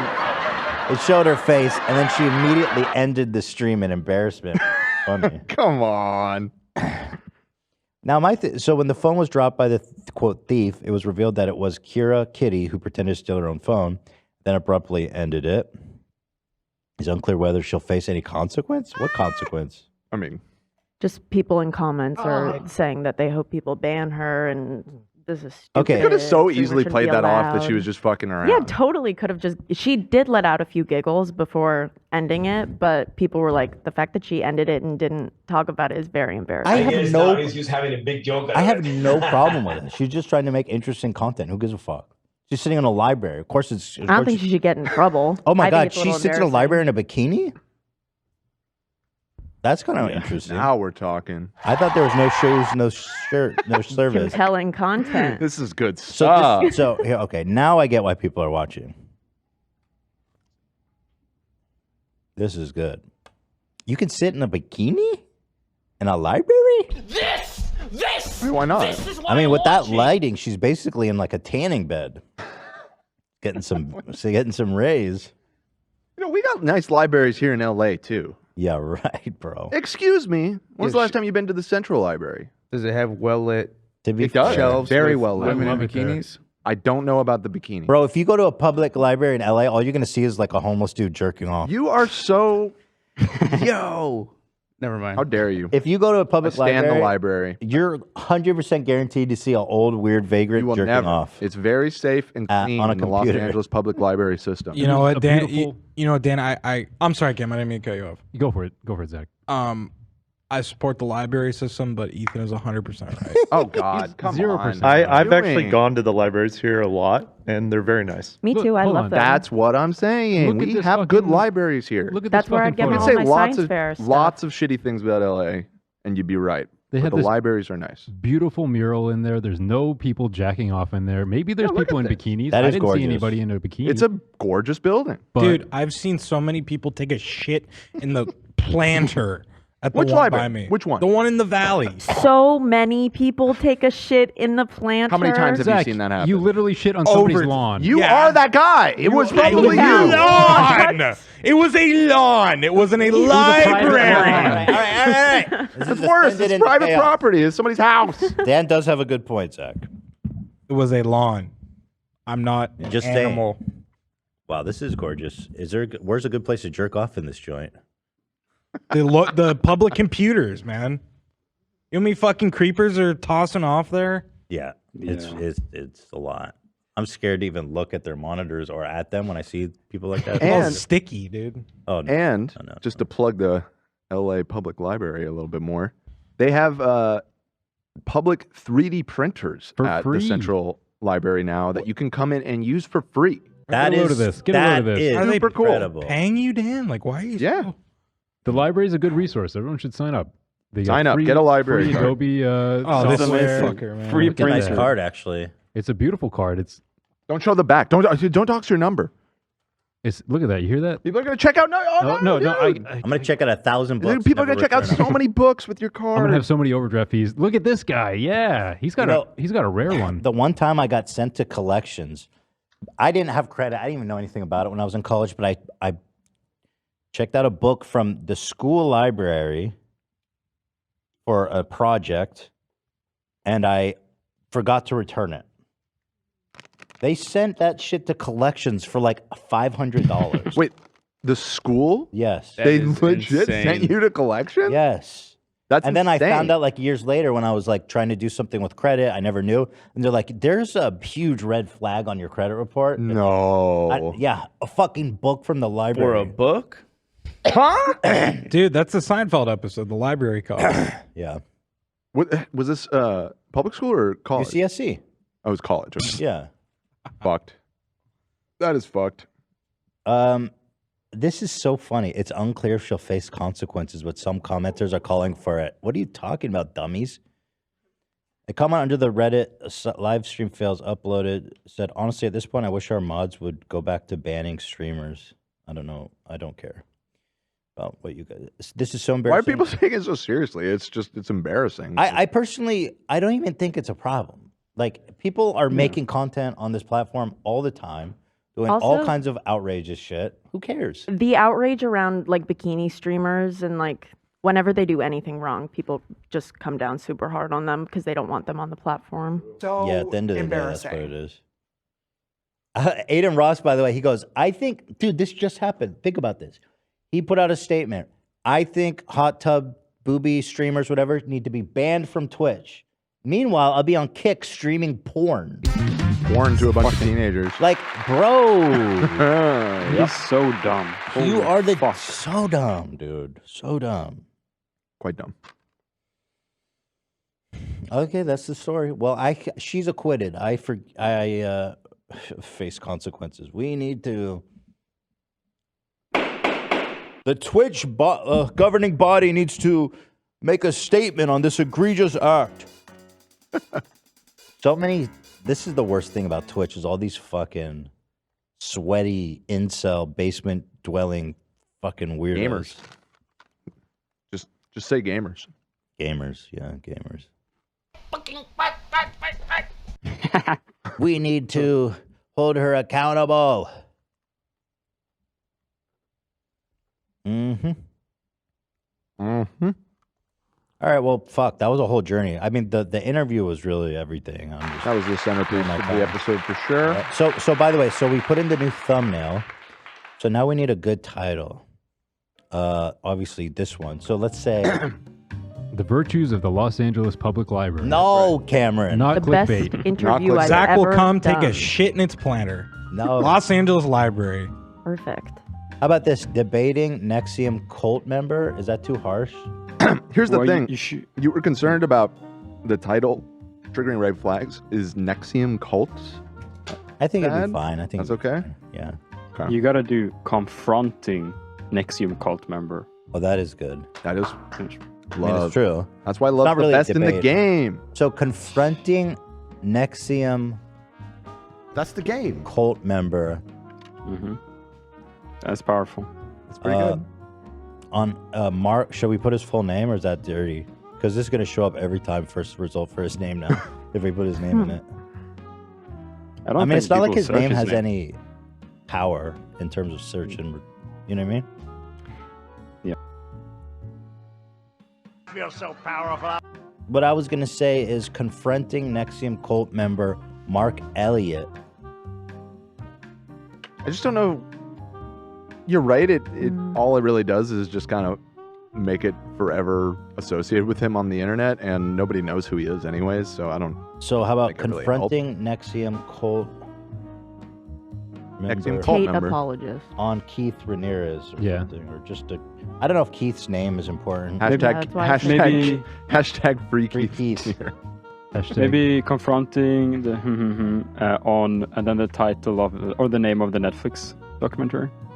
That has Oh, kinda NXIVM nice, cult member from the Vow or something Yeah. like He that. was in the Vow. because that He has was a in lot the of Vow. clicks. That's a juicer title right there. SEO. Okay, wow. So how about a NXIVM apologist from the Vow, or no? Cult Confronting- member. He's part. He's Yeah, in deep. Member. Yeah. Confronting NXIVM cult member.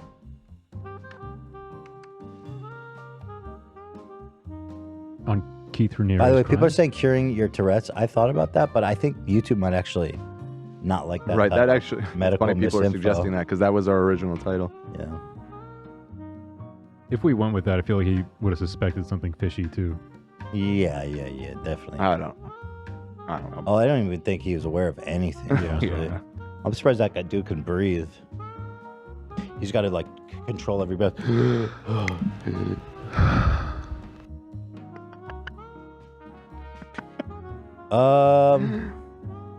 Confronting NXIVM cult member. And eating a Subway sandwich for 20 minutes. Confronting NXIVM cult member From the who was Vow. featured on the Vow. From the Vow. Who was featured on the Vow? That's kind of weird. I think just from the Vow. Or just featured. Or featured Oh in shit. the Vow. No. Yeah, so this is how unaware he was, man. Look at this. He tweeted this shit out. Going live shortly on H3 podcast to discuss FBI tampering in US versus Ranieri and beating Tourette's. Again, he says in his tweet he beat Tourette's. What does that mean? You don't beat Tourette's. It's not cancer. You can beat cancer. You don't have cancer anymore. Tourette's is not like that.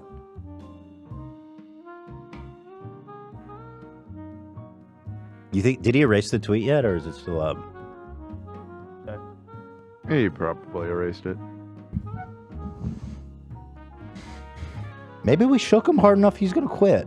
He's gonna, wake up and smell. still up. He's gonna wake up. And Maybe he just has the attitude that, you know up? what, there's 40,000 people watching this live right now. At least one of them is going to sign up for NXIVM at the end of this. I think he's We gonna can make one conversion. I think he's gonna wake up and smell the vinyl chloride. Right. Confronting NXIVM cult member with Keith in the thumbnail. We have Keith in is the in the thumbnail. thumbnail. Yeah, Which we is got Keith. that. We have He's the both of them. bigger part, yeah. Confronting NXIVM cult member featured on in Netflix doc. Or why don't we say? It wasn't Netflix. What was the name of it? It was HBO. Yeah, The Vow. Oh, okay. The Vow. So yeah. HBO. Featured in The Vow. You guys like that one? Confronting NXIVM cult member featured in The Vow.